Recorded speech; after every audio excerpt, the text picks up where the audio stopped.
इतनी कथा सुनाकर सूत जी ने कहा, हे शौनक आदि ऋषियों, इस वृतांत को सुनकर नारद जी ब्रह्मा जी से बोले, हे पिता, जिन महाभयानक युद्धपतियों को साथ लेकर वीरभद्र दक्ष यज्ञ विध्वंस करने के निमित्त गए, आप मुझे उनका नाम सुनाने की कृपा करें तथा यह भी बताएं कि उन्होंने यज्ञशाला में जाकर क्या क्या कार्य किए और किन किन को किस प्रकार दंड दिया। मुझे यह बड़ा आश्चर्य है कि एक ओर तो शिव जी की ऐसी बलवान आज्ञा थी और विष्णु जी दक्ष के सहायक थे, अतः आप मुझे यह बताएं कि विष्णु ने दक्ष की सहायता की अथवा नहीं।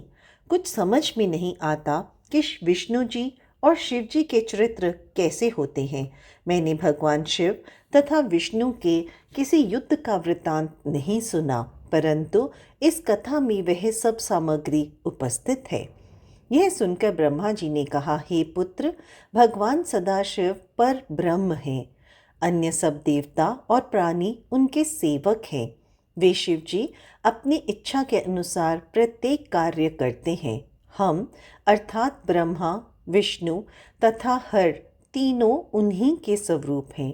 अस्तु, तुम इस संबंध में कोई संदेह मत करो। वीरभद्र के साथ जो सेनाएं गई थीं, उनके सेनापतियों तथा विस्तार का वृत्तांत सुनो।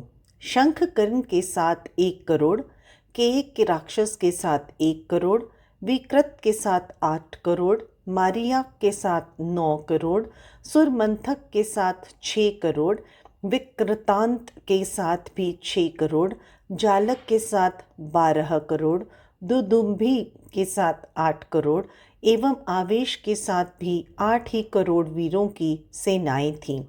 अनलवर्ण, घंटाकर्ण, कुक्कुट, चित्रासन, संवत, कर्टी, भृंग, बकुली, नंदन, प्रियभानु, सुरसरिंद, तारक, छाया, चंड, कालतुंग, कपटी, शूलकार्ण, पिंगल, मान, सुकेश, अंग, भारभूत, मणिभद्र, लांगूल, बिंदु एवं मयूराक्ष के साथ 64 करोड़ योद्धाओं की सेनाएं वीरभद्र की सहायता के लिए चलीं।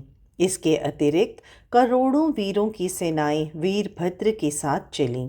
हे नारद, रविर्मया नामक सेनापति अत्यंत क्रोध में भरकर अपने साथ 1 करोड़ वीरों को लेकर वीरभद्र के साथ चला। इसके अतिरिक्त कोकिल, अमोघ और सुमंत्रक, इन तीनों युद्धपों के साथ भी 1 करोड़ योद्धा थे। नील नामक महाबली युद्धप के साथ 9 करोड़ वीर थे और पूर्णभद्र की सेना में भी इतने योद्धा थे। क्षेत्रपाल के साथ इतनी सेना थी जिसकी संख्या का वर्णन नहीं किया जा सकता। इन सेनापतियों के अधिपति भैरव अपार सेना लेकर चले। उस असंख्य सेना के चलते समय 10 दिशाओं में भारी हाहाकार मचा। हे नारद, इन सब के साथ ही भगवती महाकाली अपने 9 स्वरूपों के साथ नाचती कूदती हुई चली। उन 9 स्वरूपों के नाम इस प्रकार हैं: काली, कात्यायनी, ईशानी, चामुंडा, मुंडिरमर्दिनी, भद्रकालिका, भद्रा, तवृता तथा वैष्णवी। इनके साथ शाकिनी, डाकिनी, भूत, प्रेत, लंकिनी, मसांती, कूष्मांडी, ब्रह्म राक्षसी तथा 64 योगिनी के समूह भी चले। उस सेना का वर्णन मैं कहाँ तक करूं? जिस समय वह विशाल सेना दक्ष का यज्ञ विध्वंस करने के लिए चली, उस समय पृथ्वी से उठकर ऊपर पड़ने वाली धूल समस्त आकाश में इस प्रकार भर गई कि उसमें सूर्य नारायण छिप गए और महाभयानक अंधकार चारों ओर फैल गया। यह संपूर्ण कटक दक्षिण दिशा की ओर चलता हुआ कंखल के समीप जा पहुंचा। उस समय दक्ष के यज्ञ में अनेक प्रकार के अपशकुन होने लगे जो भावी विपत्ति के सूचक थे। ब्रह्मा जी ने कहा, हे नारद, उस समय यज्ञशाला में जो अपशकुन हुए, अब मैं उनका वर्णन करता हूँ। आकाश से पिसी हुई हड्डियों की वर्षा होने लगी। ऐसी आश्चर्यजनक बातें दिखाई देने लगी जिनके कारण कर्म तथा धर्म का विचार शेष न रहा। तीनों प्रकार के दुख सब लोगों को दुखी करने लगे। डर के मारे उनके मुख से कोई शब्द नहीं निकलता था। सबके शरीर थर थर कांपने लगे। उस समय यज्ञ करने वाले दक्ष प्रजापति तथा यज्ञ कराने वाले भृगु ऋषि की आंखें उत्तर दिशा की ओर उठ गईं तो उन्होंने देखा कि उधर से भारी धूल के उड़ने का कारण क्या है, परंतु कोई ठीक बात समझ नहीं आ पाया। सभा में उपस्थित सभी लोग आश्चर्य में भर के एक दूसरे के अनेक प्रकार की बातें करने लगे। हे पुत्र, उस समय दक्ष के पत्नी वीरनी ने सब लोगों को संबोधित करते हुए कहा, हे सभासदों, तुमने मूर्ख बनकर सती का अनादर किया और उन्हें भस्म होने से नहीं रोका। दक्ष प्रजापति ने शिवजी का घोर अपमान किया है और सती की बहनों के सामने ही सती का भी तिरस्कार किया है। यह सब उपद्रव उसी के प्रतिफल है। शिवजी का शत्रु कभी भी आनंद नहीं पा सकता। वह कुछ समय के लिए अपने मन को प्रसन्न कर ले, परंतु अंत में उसे नरकगामी होना पड़ता है। अस्तु, तुम लोगों को अपने किए हुए पाप का फल अवश्य मिलेगा। वीरनी के इन शब्दों को सुनकर सभी देवता तथा मुनियों को अत्यंत भय लगा। दक्ष भी भयभीत होकर विष्णु जी के पास पहुंचकर इस प्रकार कहने लगा, हे विष्णु, आप यज्ञ रूप, यज्ञ रक्षक तथा यज्ञ के कर्म स्वरूप हैं। आपका कार्य भक्तों की रक्षा करना है। अस्तु, आप मुझे इस भय से छुड़ाइए और अपनी कृपा द्वारा यज्ञ को नष्ट होने से बचाइए। आप सच्चे स्वामी हैं। यह सुनकर विष्णु जी ने हंसते हुए कहा, हे दक्ष, जहाँ तक संभव होगा हम तुम्हारी रक्षा करेंगे, परंतु तुमने शिवजी से शत्रुता स्थापित कर स्वयं ही संकट का आवाहन कर लिया है। तुमने प्रलयकर्ता एवं जगत स्वामी शिवजी के साथ वैर करके अच्छा नहीं किया। अब तुम्हें कौन पार लगा सकता है? हम स्वयं तथा अन्य सभी देवतागण भगवान की आज्ञा रूपी रस्सी से बंधे हुए हैं। संसार में उनके समान बलवान अन्य कोई नहीं है। कोई सहस्त्रों उपाय भी क्यों ना करे, परंतु शिवजी की कृपा के बिना किसी को कर्म का फल नहीं मिलता। जिस स्थान पर पूजा करने योग्य शिवजी की पूजा नहीं की जाती, वहाँ कोई भी कार्य सिद्ध नहीं होता। जो देवता पूजा करने योग्य नहीं है, उसकी पूजा करने से दारिद्र्य, मृत्यु तथा भय, ये तीनों उपद्रव उत्पन्न होते हैं। हे नारद, विष्णु के मुख से इन शब्दों को सुनकर दक्ष अत्यंत चिंतित तथा महादुखी हुआ। अन्य सब लोग भी भय के मारे कांपने लगे और इस प्रकार कहने लगे कि अब हमारी रक्षा किसी भी प्रकार नहीं हो सकती। जिस समय सभी सभासद आपस में एक दूसरे का मुंह देखते हुए चिंतामग्न हो रहे थे, उसी समय वीरभद्र अपनी सेना सहित यज्ञ स्थल में जा पहुँचे और बड़े जोर का शब्द करने लगे। भैरव तथा कालिका आदि भी अपनी सेना सहित वहां पहुंच गए। उस समय वीरभद्र का यह स्वरूप था कि उनके 5 मुख, 3 नेत्र और 10 हाथ थे। वे अपने मस्तक पर जटाओं को धारण किए थे और उनके ललाट पर अर्धचंद्र सुशोभित हो रहा था। वे रुद्राक्ष की माला पहने, शरीर में भस्म लगाए बैल पर सवार थे। उनके सभी अंग वज्र के समान अत्यंत कठोर थे। वे अपने अत्यंत सुंदर हाथों में अनेक प्रकार के शस्त्र लिए, चंवर छत्र धारण किए, शिव शिव शब्द का उच्चारण करते हुए परम विचित्र स्वरूप से भली भांति अलंकृत थे। जिस रथ पे वे अपने नंदी सहित आरूढ़ थे, वह 25 योजन ऊंचा था और उस रथ को 10 लाख सिंह खींच रहे थे।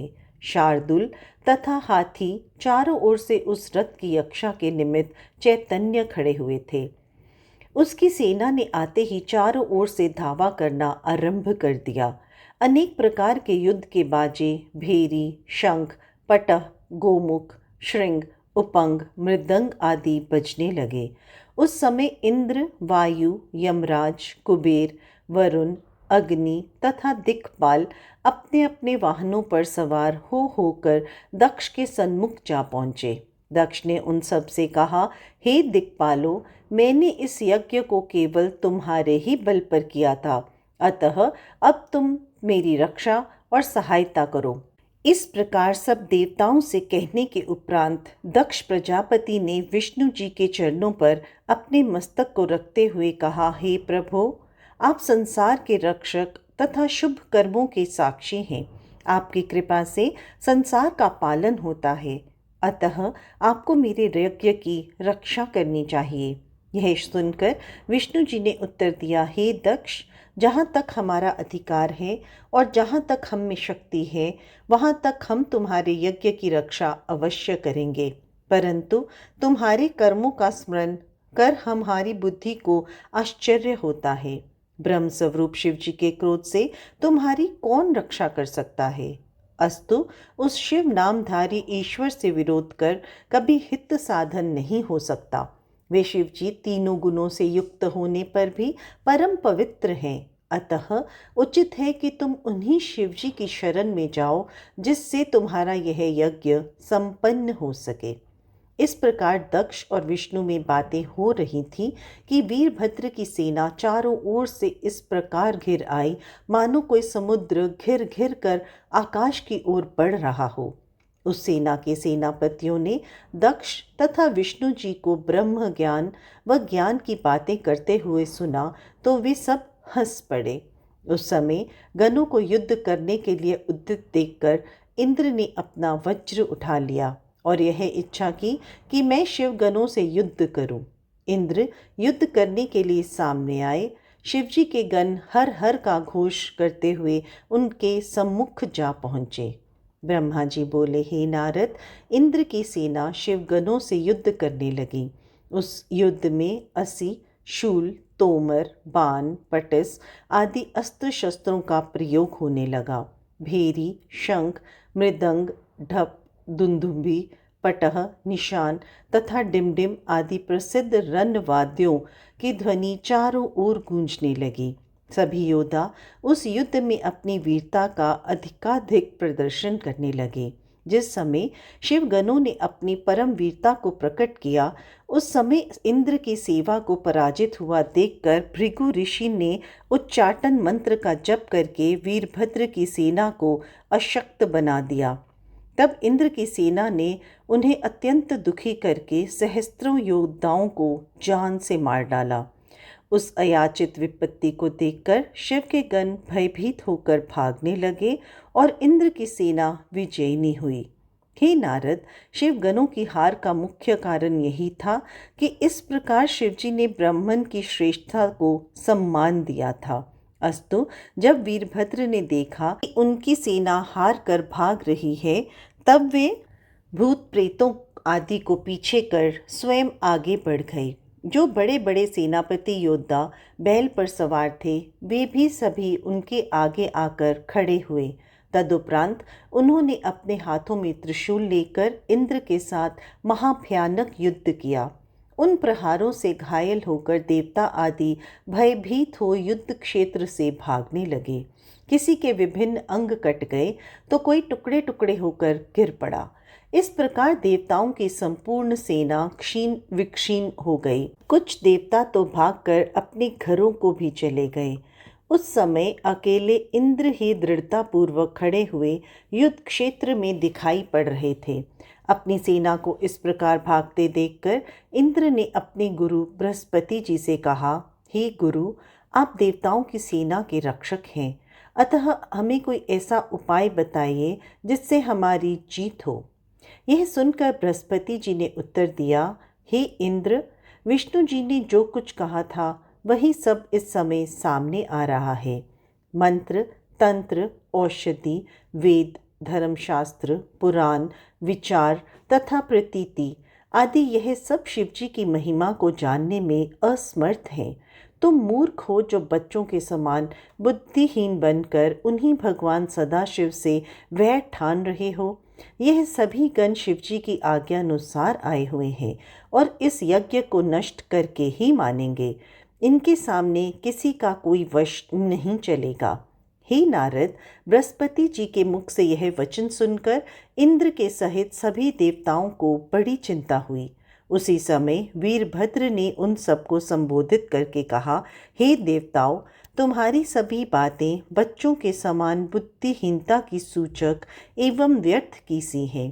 तुम लोग सार वस्तु को नहीं पहचान सके। अस्तु इस यज्ञ में जो जो देवता भाग लेके आए हैं वे सब मेरे समीप आकर यज्ञ का भाग ले जावें। यह कहकर वीरभद्र ने एक बार फिर इंद्र, अग्नि, कुबेर, वरुण, सूर्य, चंद्र आदि देवताओं को संबोधित करते हुए कहा, हे देवताओं, तुम सब मेरे समीप आकर अपना अपना भाग ले जाओ। मैं तुम्हें सुख पहुंचाकर ऐसा प्रसन्न करूंगा कि तुम सदैव के लिए भगवान सदाशिव की महिमा का ज्ञान प्राप्त हो जाएगा।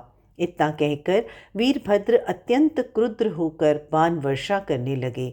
उनके तीक्ष्ण बाणों के प्रहार ने इंद्र के शरीर को घायल कर दिया। जब उन्होंने ये अनुभव किया कि वीरभद्र पर वे किसी प्रकार विजय प्राप्त नहीं कर सकते, तो सब देवताओं के साथ भाग खड़े हुए। हे नारद, यह दृश्य देखकर सब ऋषि मुनि अत्यंत भयभीत हो विष्णु जी की शरण में गए और उन्हें प्रणाम करके इस प्रकार कहने लगे, हे प्रभु, हम आपकी शरण में आए हैं। अस्तु आप दयालु होकर हमारी रक्षा करें। उन ऋषि मुनियों की प्रार्थना को सुनकर श्री विष्णु जी अपने अस्त्र शस्त्र लेकर युद्ध करने की इच्छा से वीरभद्र के सन्मुख जा खड़े हुए। जब वीरभद्र ने अपने सामने खड़े हुए विष्णु जी को देखा तो उन्हें पुकारते हुए इस प्रकार कहा, हे विष्णु, तुम यहाँ किस लिए आए हो?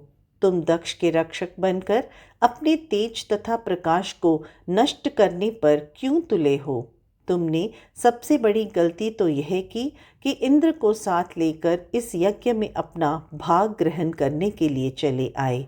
अब यदि तुम युद्ध करने के लिए आए हो तो यह भी स्मरण रखो कि शिवजी की जैसी आज्ञा है उसी प्रकार मैं तुम्हें भी अच्छी तरह तृप्त कर दूंगा। हे नारद, वीरभद्र के मुख से निकले हुए इन शब्दों को सुनकर विष्णु जी ने हंसते हुए उत्तर दिया, हे वीरभद्र, तुम शिवजी के गण हो और उन्हीं के द्वारा उत्पन्न होने के कारण पूजा किए जाने योग्य हो। मैं शिवजी को त्याग कर दक्ष की रक्षा के निमित्त यहाँ जिस लिए आया हूँ वह वृत्तांत तुमसे कहता हूँ। दक्ष मेरे परम भक्त हैं और उन्होंने मेरी बड़ी सेवा की है। जब उन्होंने मुझे यहाँ आने का निमंत्रण दिया तो उनकी भक्ति के वशीभूत होकर मैं यहाँ चला आया, क्योंकि मैं सदैव अपनों भक्तों के अधीन रहता हूँ।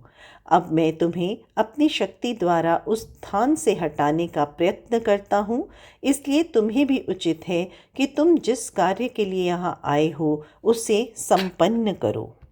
जब तक तुम मुझे पराजित नहीं कर देते तब तक यज्ञ के समीप नहीं पहुंच पाओगे। हे नारद, यह सुनकर वीरभद्र ने सहिष्णु बनकर हंसते हुए कहा, हे विष्णु, आप में और शिवजी में कोई भेद नहीं है। अस्तु मैं तो आप दोनों का ही सेवक हूँ। जो मनुष्य आप में और शिवजी में भेद समझते हैं उन्हें घोर दुख उठाना पड़ता है। फिर भी मैं आपको यह बता देना चाहता हूँ कि मुझे भगवान सदाशिव की आज्ञा का पालन करना है। अस्तु यदि मैं आपको कोई कष्ट पहुँचाऊँ तो उसमें मेरा कोई दोष नहीं होगा। आप जानबूझकर भी अपने लोक को लौट कर नहीं गए और यहाँ मुझसे युद्ध करने के लिए प्रस्तुत हो गए हैं। अतः आप स्वयं ही मुझे यह बतावें कि इस समय मुझे क्या करना उचित है। यह सुनकर विष्णु जी बोले, हे वीरभद्र, तुम निश्चिंत होकर हमारे साथ युद्ध करो। इस युद्ध में तुम अवश्य ही विजयी होगे। जब हम तुम्हारी चोट से घायल होकर अपने लोक को लौट जाएंगे उस समय तुम जो उचित समझो वह करना। यह सुनकर वीरभद्र ने अपने हथियार उठा लिए। उस समय युद्ध के बाजे बजने लगे और विष्णु जी ने अपना शंख फूंककर संपूर्ण संसार में हाहाकार मचा दिया। जो लोग युद्ध क्षेत्र से भाग गए थे वे भी फिर लौट आए। इंद्र आदि देवता विष्णु जी के साथ रहकर फिर से अपने पराक्रम का प्रदर्शन करने लगे। इस प्रकार घमासान संग्राम आरंभ हो गया। ब्रह्मा जी बोले, हे नारद, इंद्र के साथ नंदी ने युद्ध करना आरंभ किया। अनल के साथ मुनिभद्र का युद्ध होने लगा। यमराज तथा महाकाल एक दूसरे के सम्मुख जा खड़े हुए तथा निकृति एवं मुंड ने परस्पर युद्ध करते हुए वीरता का प्रदर्शन किया। वरुण के साथ मुंड और वायु के साथ भृंगी का युद्ध होने लगा। उस समय इंद्र ने अपने हाथ में वज्र लेकर नंदी के ऊपर प्रहार किया और नंदी ने क्रुद्ध होकर अपने त्रिशूल को इंद्र के ऊपर चलाया। उस चोट से घायल होकर इंद्र पृथ्वी पर गिर पड़े और मूर्छित हो गए। परंतु कुछ देर बाद जब उन्हें होश आया तो वे पुनः युद्ध करने लगे। उधर अनल ने शक्ति की चोट द्वारा मुनिभद्र को घायल कर दिया और मुनिभद्र ने भी निर्भय होकर अपने त्रिशूल द्वारा उसका उत्तर दिया।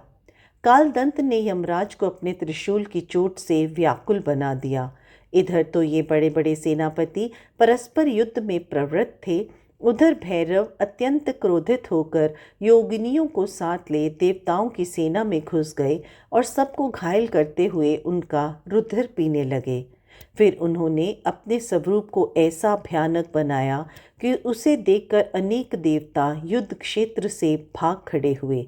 जो देवता खड़े रहे वे उनके तेज और प्रकाश को देखकर अत्यंत भयभीत हो भैरव भैरव की पुकार करने लगे।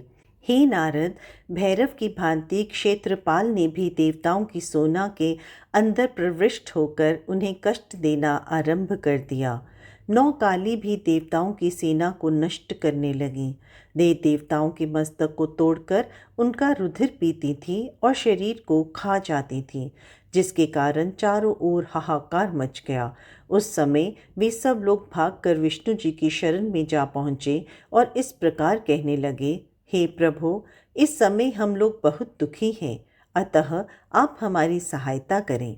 आप हम सब के स्वामी हैं, इसलिए हम आपसे यह प्रार्थना करते हैं कि भैरव, क्षेत्रपाल तथा काली ने हमारी जो दुर्गति की है उसका आप उचित उपाय करें।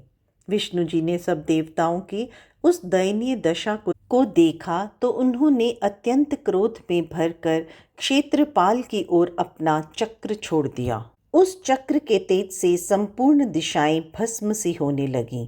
जब क्षेत्रपाल ने उस प्रज्वलित ज्योति को इस प्रकार अपनी ओर आते देखा तो उसने यह चक्र अपने मुख में डाल लिया। यह देखकर विष्णु जी ने क्षेत्रपाल के गाल पर अपनी गदा का प्रहार किया, जिसके कारण वह मुंह के बल पृथ्वी पर गिर पड़ा। हे नारद, इस अवस्था को देखकर काली जी विष्णु जी के सम्मुख जा पहुँचे। उन्हें देखकर विष्णु जी ने जितने बाण चलाए उन सबको वे सहज में ही खा गईं। तब विष्णु जी ने अपने नंदक नामक खड़ग का प्रहार उनके ऊपर किया। उसे काली जी ने पकड़कर तोड़ डाला। यह दृश्य देखकर विष्णु जी ने काली के साथ युद्ध करना बंद कर दिया और भैरव के समीप जा पहुँचे। विष्णु जी ने भैरव के ऊपर जब अपना चक्र चलाया तो भैरव ने उसे सहज ही काट कर गिरा दिया। तदुपरांत उन्होंने अपने मृत्यु के समान भयानक बाणों द्वारा विष्णु जी पर प्रहार करना आरंभ कर दिया। विष्णु जी तथा भैरव का युद्ध बहुत देर तक होता रहा। उस युद्ध को सब देवता अलग खड़े होकर देखते रहे। तदुपरांत भैरव ने उस प्रलयकर्ता त्रिशूल को अपने हाथ में उठाया, जो बिना प्राण लिए कभी नहीं रुकता था। भैरव के क्रोध को इस प्रकार बढ़ता देखकर वीरभद्र दौड़ते हुए उनके पास जा पहुँचे और अनेक प्रकार से उनकी प्रशंसा करते हुए बोले, हे भैरव जी, आप ऐसा क्रोध ना करें, क्योंकि शिवजी ने इतनी कठिन आज्ञा नहीं दी है। विष्णु जी शिवजी के एक रूप हैं, अतः सेवक को अपने स्वामी के विरुद्ध ऐसा व्यवहार नहीं करना चाहिए। यह सुनकर भैरव जी ने अपना त्रिशूल रोक लिया। तदुपरांत वीरभद्र स्वयं विष्णु से युद्ध करने लगे। हे नारद, जब विष्णु जी ने देखा कि वीरभद्र पर सहज ही विजय पाना संभव नहीं है, तब उन्होंने योग माया द्वारा अपने ही समान असंख्य गणों को उत्पन्न किया। वे सब गरुड़ पर आरूढ़ थे और शंख, चक्र, गदा और पद्म को हाथों में धारण किए हुए थे। वे उत्पन्न होते ही शिव गणों से युद्ध करने लगे। उन्होंने अपनी बाण वर्षा, शंख ध्वनि, चक्र तथा गदा आदि से शिवगणों को व्याकुल कर दिया। यह दशा देखकर वीरभद्र ने भगवान सदाशिव का ध्यान धरकर अपना त्रिशूल चलाया। उस त्रिशूल के चलते ही विष्णु जी के गण भस्म होने लगे और देखते ही देखते अदृश्य हो गए। यह दशा देखकर विष्णु जी ने अत्यंत क्रोध कर वीरभद्र को मार डालने की इच्छा से उनके मस्तक पर अपनी गदा का कड़ा प्रहार किया। तब वीरभद्र ने उनकी मनोभिलाषा को जानते हुए अपना त्रिशूल उनकी छाती में मारकर उन्हें पृथ्वी पर गिरा दिया। विष्णु जी के इस प्रहार से मूर्छित होकर पृथ्वी पर गिर जाने से चारों ओर हाहाकार मचने लगा, परंतु कुछ देर बाद ही विष्णु जी उठकर खड़े हो गए। तब वीरभद्र को मारने के लिए उन्होंने अपने चक्र को हाथ में उठा लिया। उस समय विष्णु जी का स्वरूप अत्यंत भयानक हो उठा। ऐसा प्रतीत होता था मानो आज वे अपने चक्र द्वारा प्रलय काल उपस्थित कर देंगे। हे नारद, वीरभद्र ने जब विष्णु के उस तेजस्वी स्वरूप को देखा तो मन ही मन भगवान सदाशिव के चरणों का ध्यान किया। उस समय शिवजी ने वीरभद्र को अभय दान देते हुए अपने शत्रु का प्रहार सहने की सामर्थ्य प्रदान की। उधर विष्णु जी भी पर्वत शिखर के समान निश्चल भाव से खड़े थे। अस्तु, सर्वप्रथम वीरभद्र ने अपने पवित्र बाणों द्वारा विष्णु जी के धनुष के 2 टुकड़े कर डाले। विष्णु जी भी प्रबोधन मंत्र का त्याग कर जड़ता से मुक्त हो अपनी सामर्थ्य को प्राप्त कर चुके थे। अस्तु, उस समय का दृश्य देखकर मैंने अर्थात ब्रह्मा ने विष्णु से कहा, हे प्रभु, होनहार किसी के मिटाई नहीं मिटती।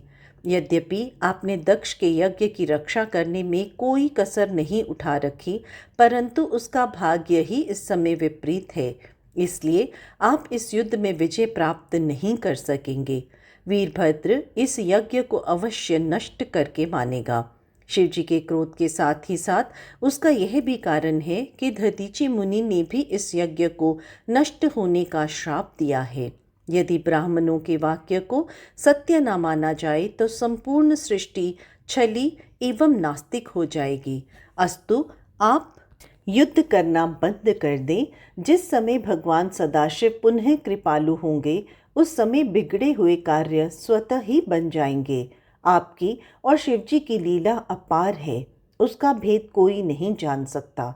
हे नारद, मेरी इस बात को सुनकर विष्णु जी युद्ध बंद करके अपने लोक को चले गए और मैं भी अपने लोक को चला आया, क्योंकि मैं यह जानता था कि जब शिवजी पुनः दयालु होंगे तभी बिगड़ा कार्य बनेगा।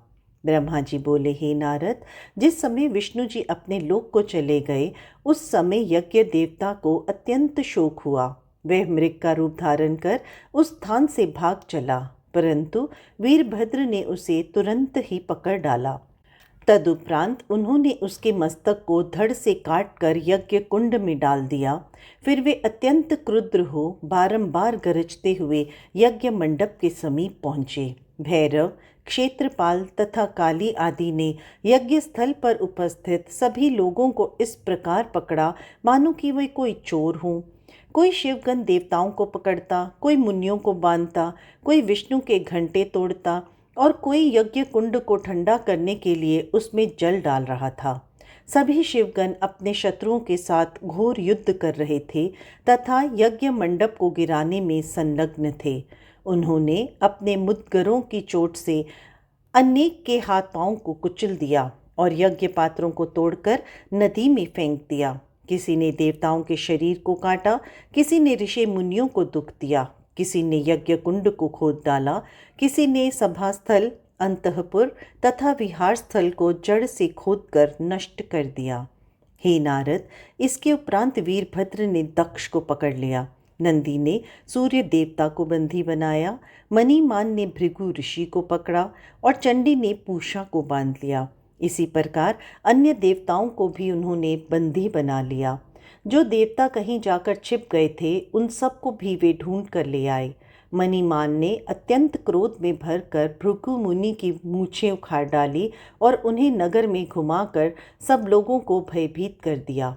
तदुपरांत नंदीश्वर ने क्रुद्ध होकर भृगु मुनि के नेत्र निकाल लिए, क्योंकि उन्होंने दक्ष प्रजापति को बहकाकर शिवजी के विरुद्ध किया था।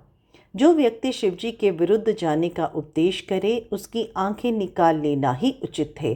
उधर चंडी ने पूषा के उन दांतों को तोड़ डाला जिन्हें खोलकर उन्होंने शिवजी का उपहास किया था।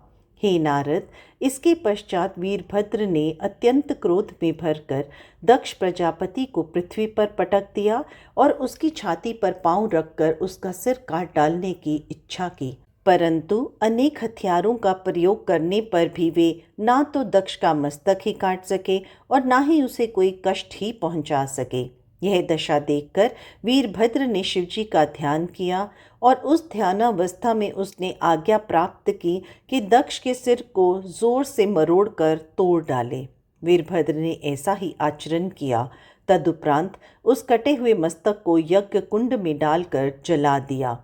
फिर अत्यंत क्रोध करके उसके शरीर को काटा और उस कटे हुए शरीर के हिस्सों को कश्यप और धर्मराज के हाथों में रख दिया। फिर उन्होंने धृष्टनेमि को बहुत दुख दिया और अंगिरा ऋषि को लातों से मारा। फिर जिस प्रकार उन्होंने शांतनु को मारा था उसी प्रकार उन्होंने अन्य ऋषि मुनियों को भी मार डाला। फिर कश्यप की पत्नी की नाक तो उन्होंने अपने नखों से काट डाला, जिसके कारण देवताओं की माता अदिति उस अंग को खो ही बैठी। इस प्रकार जिसके लिए जैसा उचित था वैसा दंड दे दिया। हे नारद, भगवान सदाशिव ने अपना तिरस्कार करने वाले लोगों को इस प्रकार यथोचित फल देकर अपनी महत्ता को प्रतिष्ठापित किया। शिवजी के बिना जो देवता यज्ञ में अपना भाग लेना चाहते थे वे सब या तो मारे गए या घायल हुए। इस प्रकार दक्ष का यज्ञ संपूर्ण रूप से नष्ट हो गया। हे पुत्र, शिवजी से शत्रुता रखने वाले को इसी प्रकार दुख भोगना पड़ता है। सहस्त्रों उपाय करने पर भी जब तक शिवजी का पूजन नहीं किया जाता तब तक किसी को मुक्ति प्राप्त नहीं होती। शिवजी सबसे बड़े और सबके स्वामी हैं। उनकी महिमा ऐसी अपार है कि आज तक उसे कोई नहीं जान सकता। जो लोग प्रेम पूर्वक शिवजी की सेवा एवं पूजन करते हैं उन्हें किसी प्रकार दुख नहीं उठाना पड़ता, क्योंकि सदैव उनकी सहायता करते रहते हैं। शिवजी अपने भक्तों के उस पाप को भी नष्ट कर देते हैं जो पिछले पाप कर्मों के कारण प्राप्त होता है। शिवजी के विपरीत चलने वाला मनुष्य इन संसार में तो दुख पाता ही है, अंत में दंडनीय होकर नरकवास भी करता है। शिवजी की आराधना किए बिना जो कार्य किया जाता है उसका परिणाम इसी प्रकार दुखदायी होता है। अस्तु, इस प्रकार दक्ष का यज्ञ विध्वंस करने के उपरांत वीरभद्र भगवान सदाशिव के समीप जा पहुँचे। ब्रह्मा जी ने कहा, हे नारद, सती ने अपने पिता के घर यज्ञ का हाल सुनकर चाहा कि मैं भी वहाँ जाऊँ। वह इसी इच्छा से अकेली सदाशिव के पास पहुँची। वहाँ पहुंचकर देखा कि सेवकगण शिवजी की सेवा में संलग्न हैं। वे दिगंबर केवल रुद्राक्ष धारण किए हुए थे। उनकी शीश पर जटाएं लटक रही थीं। शरीर पर भस्म शोभित थी। शिव का ऐसा स्वरूप देखकर सती ने उन्हें प्रणाम किया। सती को वहाँ देखकर शिवजी ने बड़े प्रेम के साथ उन्हें बैठा लिया। यद्यपि शिवजी सब कुछ जानते थे, फिर भी उन्होंने संसारी लीला के निमित्त वहाँ आने के कारण पूछे। अब सती अत्यंत प्रसन्न होकर बोली, हे प्रभु, क्या आपको यह अच्छा नहीं लगा कि दक्ष ने यज्ञ प्रारंभ किया है? मित्रों तथा बांधवों की भेंट महाधर्म है। इसी से अच्छे लोग भले बंधुओं की संगति स्वीकार करते हैं और आनंद प्राप्त करते हैं। अस्तु, आपको यह उचित है कि वहाँ चलकर यज्ञ को पवित्र करें और मुझे भी अपने साथ ले जाकर मेरी इच्छा की पूर्ति करें। मेरे पिता के यज्ञ में ब्रह्मा, विष्णु आदि सब देवता पहुँच गए हैं, परंतु आप वहाँ नहीं गए। शायद यह यज्ञ आपको अच्छा मालूम नहीं हुआ। आप वहाँ ना जाने के कारण मुझको विस्तार पूर्वक बताइए। मैं आपकी दासी हूँ। मेरी हार्दिक इच्छा है कि मैं अपने पिता के घर जाऊं, इसलिए आप मुझे अपने साथ लेकर वहां चलिए। शिवजी ने सती के वचन सुनकर मुस्कुराते हुए कहा, हे सती, तुम्हारे पिता दक्ष ने मुझको यज्ञ का निमंत्रण नहीं भेजा है और शत्रुता रखकर मेरा अनादर किया है। तुम ही सोचो, वहाँ केवल तुम ही को ना बुलाकर अन्य सब लड़कियों को बुलाया है। इसका एकमात्र कारण केवल शत्रुता ही है। ऐसे स्थान पर बिना बुलाए जाना कहाँ तक उचित है? यद्यपि धर्मशास्त्र कहता है कि अपने पिता, मित्र, गुरु और स्वामी के घर बिना बुलाए भी जाना उचित है, परंतु उनके मन में शत्रुता भी नहीं होनी चाहिए। किसी के घर बिना बुलाए जाना मृत्यु से अधिक तथा अनादर एवं लोक निंदा का कारण होता है। सती यह सुनकर बोली, हे स्वामी, आप इस वैर का कारण तो बतावें। शिवजी ने पिछला सब वृत्तांत सुनाकर कहा, इसलिए उचित है कि तुम दक्ष यज्ञ में ना जाओ, नहीं तो तुमको बहुत कष्ट उठाना पड़ेगा। शिव ने सती को अनेक प्रकार से समझाया, परंतु सती को यह अच्छा ना लगा। वह दक्ष पर अति अप्रसन्न और कुपित होकर कहने लगी, हे शिव जी, आप तीनों लोगों को आनंद प्रदान करने वाले हैं। सभी देवता आपका स्मरण करते हैं। आप यज्ञ कर्म और यज्ञ के फल हैं। आपकी दृष्टि मात्र से ही तीनों लोग तृप्त हो जाते हैं। आपसे यज्ञ पूर्ण एवं पवित्र होता है। मेरे मूर्ख पिता ने आपको अपने यज्ञ में नहीं बुलाया, सो मुझे चिंता है कि उसका यज्ञ किस प्रकार पूर्ण होगा। मेरे पिता इस प्रकार अज्ञानी क्यों हो गए, मुझे बहुत चिंता है। यदि आप मुझे आज्ञा दें तो मैं जाकर उसके शील या दुशील अथवा उनके वैर भाव को देखूं। हे नारद, शिवजी को तो कुछ और ही लीला करनी थी, इसलिए उन्होंने सती के आग्रह को ना टालकर उन्हें नंदी पर सवार होकर यज्ञ में जाने की आज्ञा दे दी। उन्होंने सती के साथ 60,000 गण देकर उन्हें विदा कर दिया। अच्छे अच्छे वस्त्र आभूषण दिए। सती का स्वरूप भी अति उत्तम कर दिया। हे नारद, शिव ने ऐसी माया की कि सती बड़ी धूमधाम से चली। सती ने उस समय अपनी जैसी शोभा प्रकट की, वैसे किसी समय में भी प्रकट न की थी। उनके चलने के समय बड़ा शब्द हुआ। कोई गण उछलता कूदता था, अन्य गण भी सबको प्रसन्न और आनंदित करते हुए कोई सती का प्रताप वर्णन करता था, कोई शिव की महिमा का गुणगान करता था। इस प्रकार सब अत्यंत प्रसन्न हो अनेक प्रकार की गति से चलते सती की सेवा करते दक्ष के घर जा पहुँचे। ब्रह्मा जी बोले, हे नारद, इस प्रकार सती दक्ष से भयभीत यज्ञशाला में पहुंची, परंतु वहां किसी ने उनसे बात तक न पूछी, न किसी ने यही जानना कि यह जगन माता है। दक्ष ने तो अहंकार में उनसे कुशल क्षेम तक न पूछी। यह देखकर सती की बहनों ने, जो वहां उपस्थित थी, हंसकर सती की निंदा की। सती ने यज्ञ में सब देवताओं का स्थान देखा, परंतु वहां शिवजी का स्थान न देखा। तब वे मन में अत्यंत क्रोधित हुई। उन्होंने अपना अनादर देख शिवजी का स्मरण किया और सोचा कि अपने क्रोध से दक्ष को भस्म कर डाले। फिर उन्होंने सोचा कि यह उचित नहीं होगा, क्योंकि जब दक्ष ने कठिन तपस्या करके मुझको प्रसन्न किया था, तब मैंने उससे कहा था कि जब मैं आप में कुछ गर्व और अपने मान की कमी देखूंगी तो उसी समय अपने शरीर को त्याग दूंगी। दक्ष ने भी उस बात को मान लिया था। अब वही समय आ गया है। अस्तु, सती ने पुनः इस बात पर विचार करके बहुत दुख प्रकट किया और मन में कहा कि मुझे बड़ा दुख है जो शिवजी बिना पुत्र के ही रहे और उन्हें मेरे विवाह का कोई फल ना मिला। मेरे सिवाय और कौन ऐसी स्त्री है जो मेरे पीछे शिवजी को प्रसन्न रख सकेगी।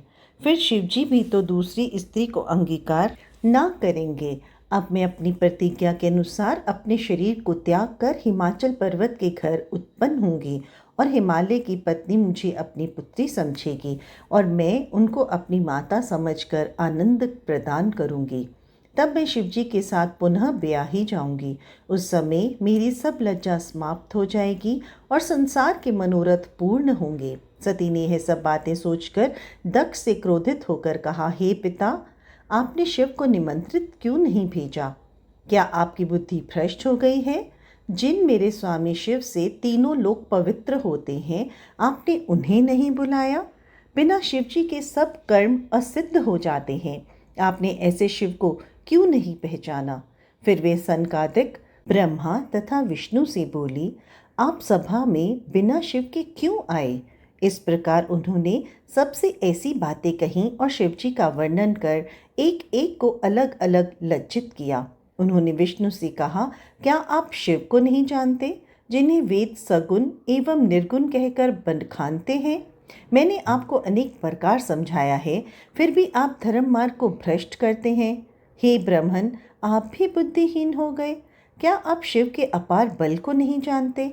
यद्यपि शिव ने आपको अनेक बार कहा है, फिर भी आप में बुद्धि नहीं आई। आपके 5 मुख थे, आपने शिव की निंदा की, इसलिए आपके 4 मुख शेष रहे। हे विष्णु, क्या आप शिव की महिमा भूल गए, जबकि उन्होंने अंबर को जला दिया था? यह जानकर भी आप इस यज्ञ में क्यों सम्मिलित हुए हैं? सती ने फिर देवताओं से कहा, हे देवताओं, आपने अपनी शुद्ध बुद्धि क्यों नष्ट कर दी? मैं समझ गई, आप सब बड़े अभागे हो जो बिना शिव के ही इस यज्ञ में चले आए। हे भृगु, अत्रि, वशिष्ठ, आपने यह बात बुद्धि के विरुद्ध क्यों की? आपको तो श्राप देने की महान शक्ति है। क्यों तुम भी शिव जी की शक्ति को नहीं जानते?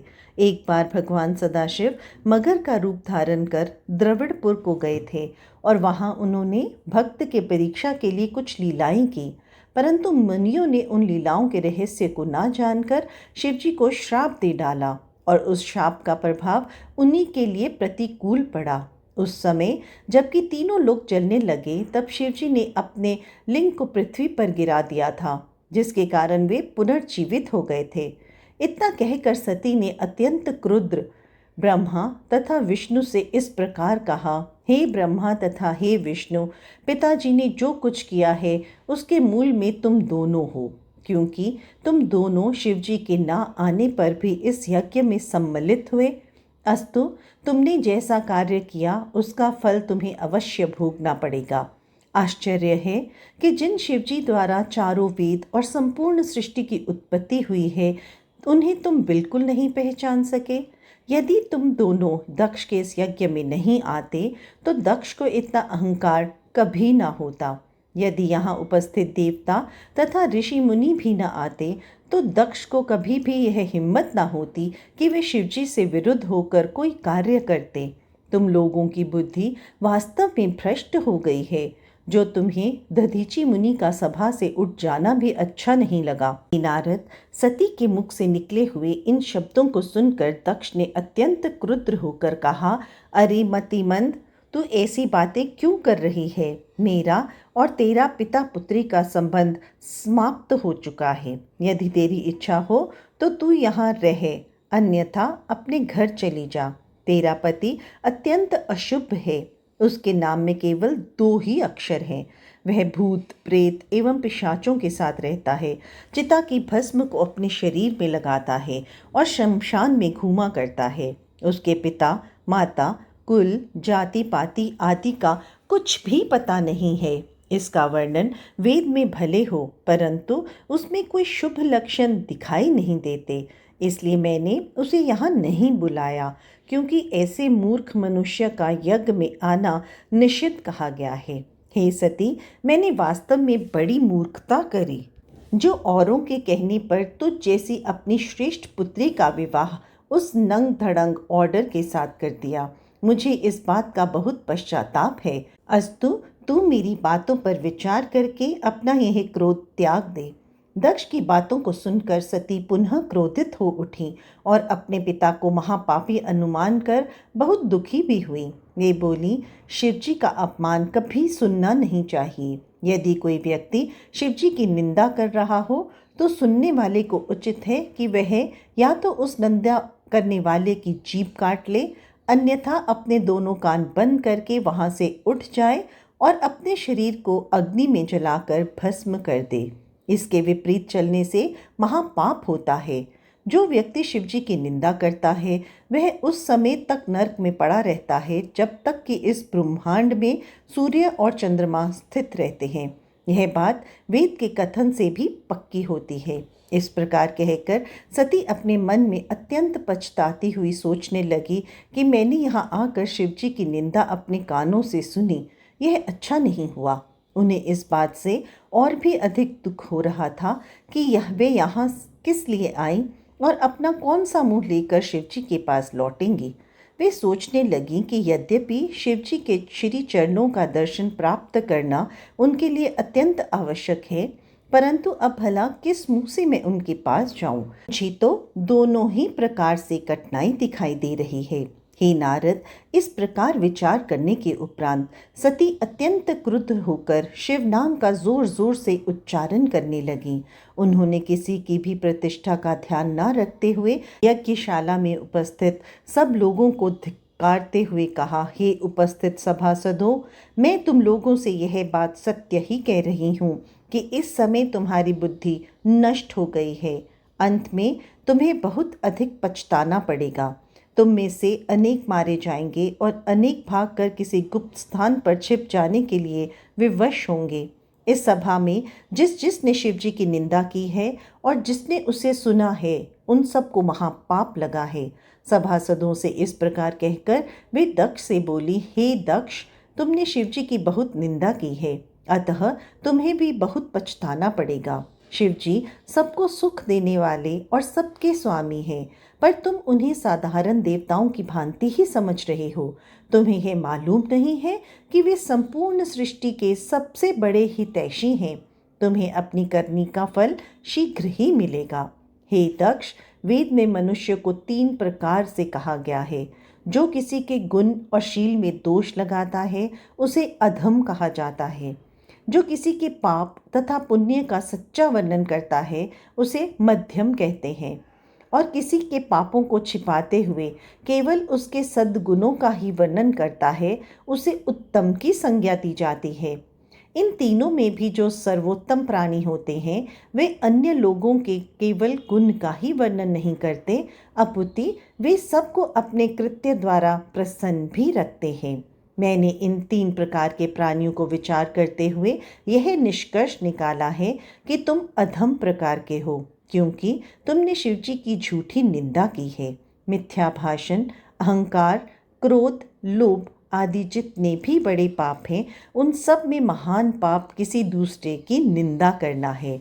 तुम जो यह कहते हो कि शिव नाम में केवल 2 ही अक्षर हैं, सो तुमने यह जान लेना चाहिए कि ये 2 अक्षर इतने प्रभावशाली हैं कि जो मनुष्य इन्हें अपने मुख से निकालता है, उसके संपूर्ण पाप भस्म हो जाते हैं। ऐसे पवित्र नाम की निंदा करना कभी भी उचित नहीं है, परंतु तुम अपने अज्ञान के कारण इस बात को नहीं पहचानते। शिव जी अनादि, अप्रमेय तथा महान हैं। उनसे द्वेष रखने वाले का कभी कल्याण नहीं होता। जिन लोगों ने शिव जी की वास्तविक महिमा को पहचान लिया है, वे सदैव उन्हीं के प्रेम में मग्न रहते हैं। यह मेरा शरीर तुम्हारे द्वारा उत्पन्न हुआ है, अस्तु मैं अपना खेद नष्ट करने के निमित्त अब इसे अवश्य त्याग दूंगी, क्योंकि शिव निंदक पिता की पुत्री कहना मुझे सहन नहीं होगा। हे दक्ष, तुमने ये जो कहा कि शिव जी कोई कर्म नहीं करते और अशुभ वेशधारी हैं, उसका उत्तर यह है कि वे परब्रह्म, शरीर रहित एवं अनादि हैं। माया का ग्रहण किए रहने के कारण ही वे अपना ऐसा अमंगल वेश बनाए रहते हैं। भला उन्हें किसी कर्म से क्या प्रयोजन है? तुमने जो यह कहा कि वे चिता भस्म लगाने वाले, नग्न, निर्धन तथा अवधूत हैं, उसका उत्तर केवल यही है कि मुझे उनका यह स्वरूप देखकर ही प्रसन्नता होती है।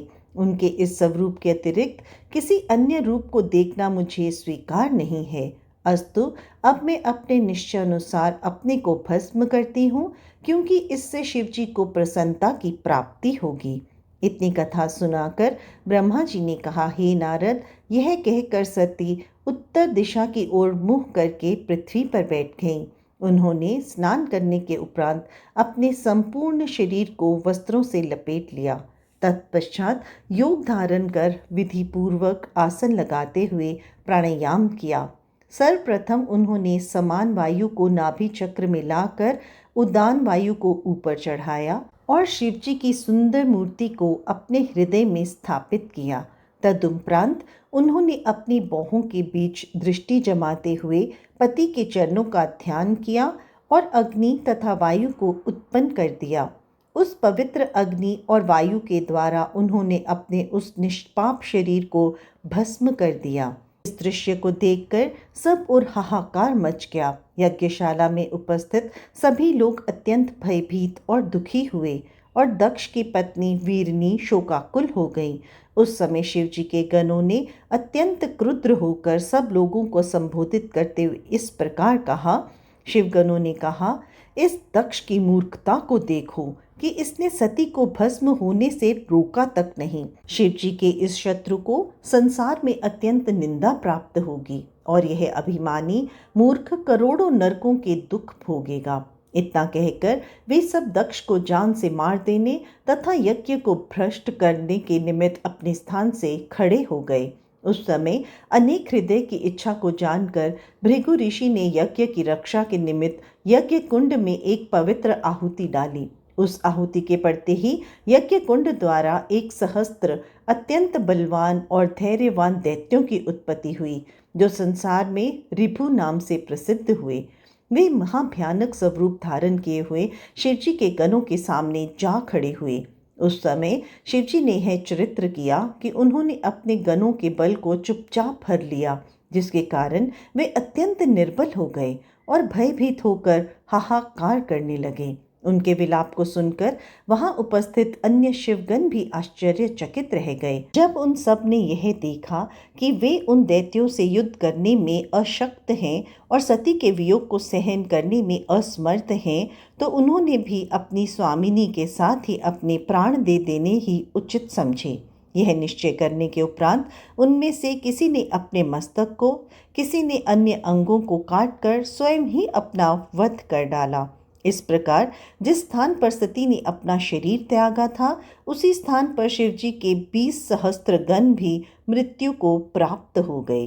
हे नारद, उस दृश्य को देखकर सभा में उपस्थित सभी लोग अत्यंत चिंतित हुए। उस समय मीरा और विष्णु का श्वास शीघ्रता पूर्वक चलने लगा। पहले तो सब लोग मौन खड़े रहे, फिर कोई विष्णु की स्तुति करने लगे, कोई किसी अन्य की प्रार्थना करने में संलग्न हो गए। इस प्रकार संपूर्ण यज्ञशाला में दुख भर गया। प्रसन्नता और आनंद का कोई भी चिन्ह शेष न रहा। अकेले दक्ष की मूर्खता के कारण उस महापाप का भागी सभी को होना पड़ा। तदुपरांत वो थोड़े से शिवगण शेष रह गए। उन्होंने शिवजी के पास पहुंचकर संपूर्ण वृतांत कह सुनाया। वे बोले, हे प्रभु, दक्ष ने सती जी के पास पहुंचकर अत्यंत अपमान किया था। अकेली दक्ष पत्नी ही ऐसी थी जिन्होंने उनका हार्दिक स्वागत किया। अन्य सब लोग तो अंत तक दक्ष के ही साथी बने रहे। अपने गणों द्वारा यह समाचार प्राप्त कर शिवजी क्रुद्ध हुए। उस समय तुमने अर्थात नारद ने भी शिवजी के पास पहुंचकर जो कुछ घटना घटित हुई थी उसे ज्यों का त्यों कह सुनाया और यह कहा कि वेद के बताए अनुसार आपको उचित है कि आप उन महापापियों को दंड अवश्य दें।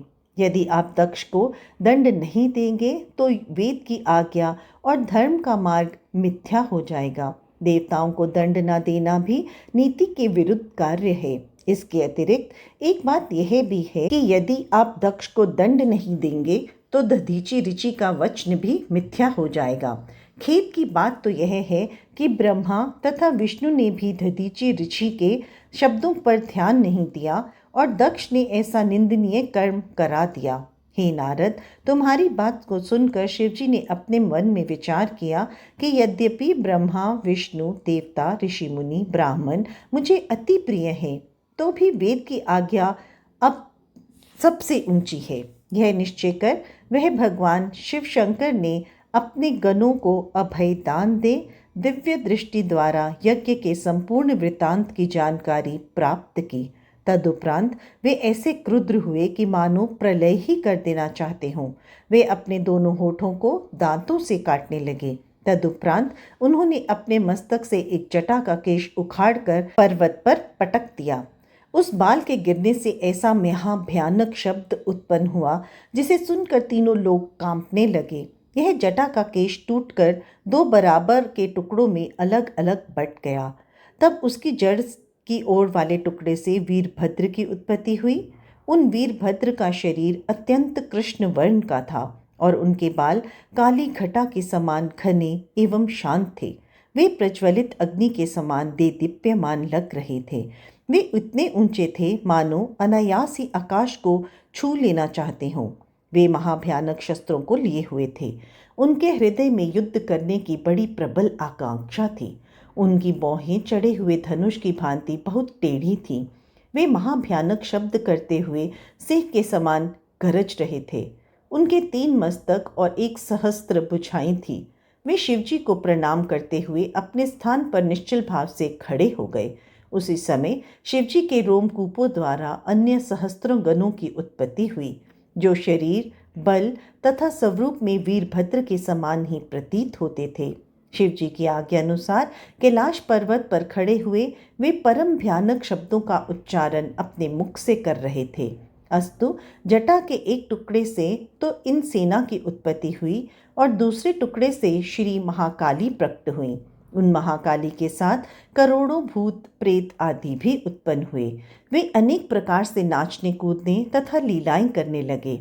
उस परम क्रोधमय अवस्था में भगवान शिव की नासिका द्वारा जो श्वास निकले, उनसे 100 प्रकार और 13 प्रकार के सन्निपातों की उत्पत्ति हुई, जो संसार में अनेक प्रकार के उपद्रव मचाते रहते हैं।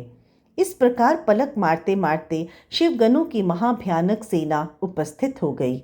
ऐसा प्रतीत होता था कि वह उसी समय संपूर्ण सृष्टि को नष्ट कर डालेगी। हे नारद, इसके पश्चात वीरभद्र ने अपने हाथ जोड़कर शिवजी को प्रणाम करते हुए कहा, हे प्रभु, आप जो उचित समझें वह आज्ञा हमें दीजिए। यदि किसी ने आपका अपमान किया हो तो वह साक्षात काल ही क्यों ना हो, हम उसे भी नष्ट कर डालेंगे। यह सुनकर शिवजी ने कहा, हे वीरभद्र, दक्ष प्रजापति ने अहंकार में भरकर कनखल में एक यज्ञ रचाया है। उसने शत्रुता करके हमें यज्ञ का निमंत्रण नहीं दिया। जब सती लोक रीति के अनुसार उसके घर पहुंची तो उसने उन्हें कुछ न समझा और बहुत से व्यंग्य वचन कहे। दक्ष के अतिरिक्त अन्य लोगों ने भी, जिसमें दक्ष पत्नी सम्मिलित नहीं है, सती का कोई आदर नहीं किया। हमारे ऐसे अपमान को देखकर सती उस यज्ञ कुंड में जलकर भस्म हो गई, परंतु किसी ने उन्हें रोका तक नहीं। इसके अतिरिक्त हमारे परम भक्त दधीचि ऋषि ने उस सभा को श्राप दिया कि उन लोगों को शिवजी का अपमान करने का फल अवश्य मिलेगा। अस्तु, तुम लोग दक्ष के यज्ञ में जाकर उसे भस्म कर दो और हमारा अपमान करने वाले दक्ष का मस्तक काट डालो। दुर्वासा, कौशिक, मार्कंडेय, कंबु, उपमन्यु, इंद्र, गौतम, पुलह, बृहस्पति और सनकादिक चारों भाई जो मेरे परम भक्त हैं, वे सब भी निराश होकर यज्ञशाला से उठकर चले गए हैं और यह श्राप दे गए हैं कि यह यज्ञ नष्ट हो जाएगा। अस्तु, मैं अपने भक्तों का वचन सत्य करने के हेतु तुम्हें यह आज्ञा देता हूँ कि तुम गणों को साथ ले निर्भय होकर दक्ष के यज्ञ में जा पहुँचो और किसी प्रकार का कुछ भी विचार न करते हुए जिसको जो उचित हो वह दंड दो। शिवजी की इस आज्ञा को सुनकर वीरभद्र ने अत्यंत प्रसन्न हो महाभयानक स्वर की गर्जना की। तदुपरांत उन्होंने शिवजी की परिक्रमा एवं स्तोत्रों द्वारा स्तुति की। फिर वे करोड़ों गणों की सेना और महाकाली को साथ लेकर दक्ष यज्ञ को विध्वंस करने के लिए वहां से चल दिए।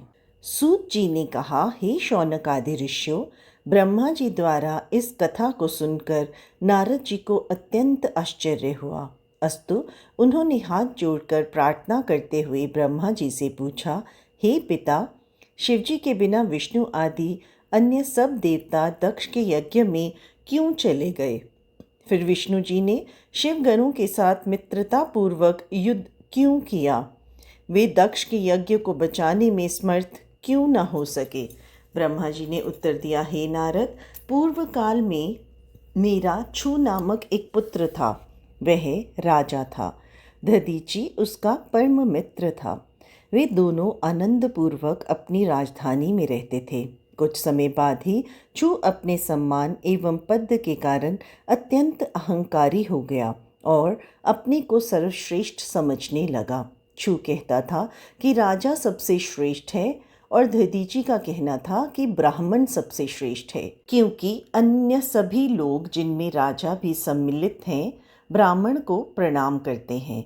परंतु छू उसकी बात को न मानकर तथा उसके प्रमाण को अपने तर्क द्वारा काटकर यह कहता था कि देखो, आठों दिक्पाल जो राजा हैं उन्हें प्रजापति तथा ईश्वर कहा जाता है और सब लोग जिनमें ब्राह्मण भी सम्मिलित हैं उनका पूजन तथा सम्मान करते हैं। इसलिए तुम्हें भी उचित है कि तुम हमारी पूजा करो। हे नारद, चूंकि इस बात को सुनकर दधीची ने अपने बाएं हाथ से उसके मस्तक पर एक थप्पड़ मारा और ब्राह्मण की श्रेष्ठता को प्रमाणित कर दिखलाया। यह देखकर छू ने अपने हाथ में वज्र उठाकर दधीची को मार डाला और इस प्रकार उस पर विजय प्राप्त की। जिस समय दधीची पृथ्वी पर गिरकर मरने को था, उस समय उसने गुरु का स्मरण करके अपने प्राण त्यागे। उसकी प्रार्थना को सुनकर शुक्राचार्य शीघ्रता पूर्वक उस स्थान पर जा पहुँचे और उन्होंने दधीची के छिन्न भिन्न शारीरिक अंगों को एकत्रित करके उन्हें पुनर्जीवित कर दिया। इस प्रकार जीवनदान एवं आरोग्य प्राप्त करने के पश्चात दधीची ने शुक्राचार्य से कहा, हे शुक्राचार्य जी, आप मुझे कोई ऐसी युक्ति बताइए जिससे मैं अमर हो जाऊं। यह सुनकर शुक्राचार्य ने उत्तर दिया, हे दधीची, ऐसा वरदान केवल शिवजी ही दे सकते हैं। ब्रह्मा, विष्णु आदि देवता भी शिवजी के चरण सेवक हैं। उन्हीं की सेवा द्वारा मैंने यह संजीवनी विद्या प्राप्त की है। उनका मृत्युंजय नाम तीनों लोकों में प्रसिद्ध है। उनकी कृपा प्राप्त करके बानासुर अमर हो गया और वह सब राजाओं, मुनियों तथा ब्राह्मणों में श्रेष्ठ बनकर शिवपुरी में निवास करता है। शिवजी की सेवा करके ही दुर्वासा ऋषि तीनों लोकों के स्वामी बन बैठे हैं और अपने उत्तम चरित्र द्वारा धर्म की रक्षा करते हैं। शिवजी की सेवा करने के कारण ही विश्वामित्र मुनि ने ब्राह्मण पद को प्राप्त किया है और नवीन सृष्टि को उत्पन्न कर अनेक प्रकार की नूतन वस्तुओं को जन्म दिया है। ब्रह्मा जी दिन रात शिवजी की सेवा में संलग्न रहते हैं और उन्हीं की आराधना के कारण ही मार्कंडेय ऋषि कल्प समाप्त हो जाने पर भी जीवित बने रहते हैं। हे दधीची, इंद्र ने शिवजी की सेवा द्वारा ही यह शक्ति प्राप्त की है कि उनका शत्रु किसी भी प्रकार जीवित नहीं बच सकता। भगवान विष्णु भी शिवजी के अनन्य सेवक हैं। जगदम्बा शक्ति भी रात दिन शिवजी की सेवा करने के कारण तीनों लोकों की स्वामिनी बनी है। रामचंद्र, परशुराम, बलराम ने शिवजी की पूजा से ही अपना नाम अमर किया है। विकट, अंगिरस, गौतम ऋषि ने शिवजी का पूजन करके अमर तप प्राप्त किया है।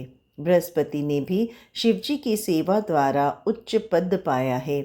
इंद्रदेव मुनि बिना इच्छा के ही शिवजी का नाम लेने के कारण गणों में सम्मिलित हो गए। वैश्यवर्ण नंदी ने शिवजी की सेवा द्वारा उच्च पद को प्राप्त किया। महाकाल पूर्व जन्म में अक्सर वेद के विरुद्ध कार्य किया करते थे, परंतु शिवजी की सेवा करने के कारण ही उन्होंने मुक्ति पद प्राप्त किया। ब्रह्मा तथा विष्णु ने परस्पर विवाद करने के उपरांत भी शिवजी के आदि तथा अंत को नहीं पाया। एक बार एक राक्षसी ने धोखे से शिव मंदिर को धोया था। उसी पुण्य के कारण वह कैलाश में जा पहुंची और फिर एक राजपुत्री के रूप में उत्पन्न हुई। एक बार एक चोर ने शिवालय में अपने शरीर को त्याग दिया, जिसके कारण उसे परम पद की प्राप्ति हुई। अतः यदि तुम्हें अमरता प्राप्ति की इच्छा है तो उन्हीं भगवान शिव की पूजा करो। हे नारद, शुक्राचार्य जी की बात सुनकर दधीची ने प्रसन्न होकर कहा, हे स्वामिन, आप मुझे शिव मंत्र का उपदेश दीजिए। तब शुक्राचार्य जी ने भगवान सदाशिव से प्राप्त संजीवनी विद्या का उपदेश दधीची ऋषि के प्रति किया और शिवजी का पूजन करने के लिए एक मंत्र का उपदेश भी दिया। फिर मैंने भी दधीची को शिक्षा दी। तब दधीची ने अत्यंत प्रसन्न होकर उस मंत्र का जाप करते हुए शिवजी की बहुत सेवा पूजा की। उनकी सेवा से प्रसन्न होकर शिवजी ने अपना दर्शन देते हुए उनसे वरदान मांगने के लिए कहा। उस समय दधीची ने अपने दोनों हाथ जोड़कर भगवान सदाशिव की बहुत प्रकार से प्रार्थना करते हुए यह कहा, हे प्रभु, आप मुझे अपनी भक्ति प्रदान कीजिए और यह वरदान दीजिए कि मेरी हड्डियां वज्र के समान हो जाएं और मुझे कोई ना मार सके। मैं किसी के साथ नम्रता पूर्वक वार्तालाप भी ना करूं। दधीचि ऋषि की प्रार्थना सुनकर शिवजी ने हंसते हुए उन्हें ये तीनों वरदान दिए। तदुपरांत दधीचि राजा छू के पास जा पहुँचे और पहुँचते ही उन्होंने उसके मस्तक में एक लात मारते हुए कहा, यह कौन पड़ा हुआ है? यह देखकर छू ने भी अत्यंत क्रुद्ध हो दधीचि के ऊपर अपने वज्र का प्रहार किया, परंतु उसका कोई फल नहीं निकला। राजा छू ने दधीचि के साथ बहुत समय तक युद्ध किया, परंतु ना तो वह विजय प्राप्त कर सका और न उन्हें किसी प्रकार का कष्ट ही पहुंचा सका। उस समय राजा छू को यह निश्चय हुआ कि दधीचि ने शिवजी से कोई वरदान प्राप्त कर लिया है। हे नारद, यह देखकर राजा छू लज्जित हो भगवान विष्णु का पूजन करने लगे। उसकी भक्ति से प्रसन्न होकर भगवान विष्णु लक्ष्मी सहित गरुड़ पर आरूढ़ हो उसे दर्शन देने के लिए आ पहुँचे। उन्हें देखकर राजा छू ने साष्टांग दंडवत प्रणाम एवं स्तुति करने के उपरांत यह प्रार्थना की, हे प्रभु, दधीचि नामक एक ब्राह्मण पहले मेरा परम मित्र था, परंतु अब शत्रु बन गया है और शिवजी से वरदान प्राप्त कर वज्र शरीर एवं अमर हो गया है। उसने मेरा अनादर करते हुए अपने बाएं पैर से मेरे मस्तक पर लात मारी है और अहंकार में भरकर यह कहा है कि मैं तीनों लोकों में निर्भय हूँ। हे प्रभु, उस पर विजय प्राप्त करने के निमित्त ही मैंने आपका पूजन किया है, क्योंकि आप अहंकार को नष्ट करने वाले हैं। अस्तु, आप मुझ पर कृपा करके यह वरदान दीजिए कि मैं उसके ऊपर विजय प्राप्त कर सकूं। राजा छू की इस प्रार्थना को सुनकर भगवान विष्णु अपने मन में अत्यंत चिंतित होकर यह विचार करने लगे कि यदि मैं इस समय अपने भक्त को वरदान नहीं देता हूँ तो वेद का वचन मिथ्या होता है।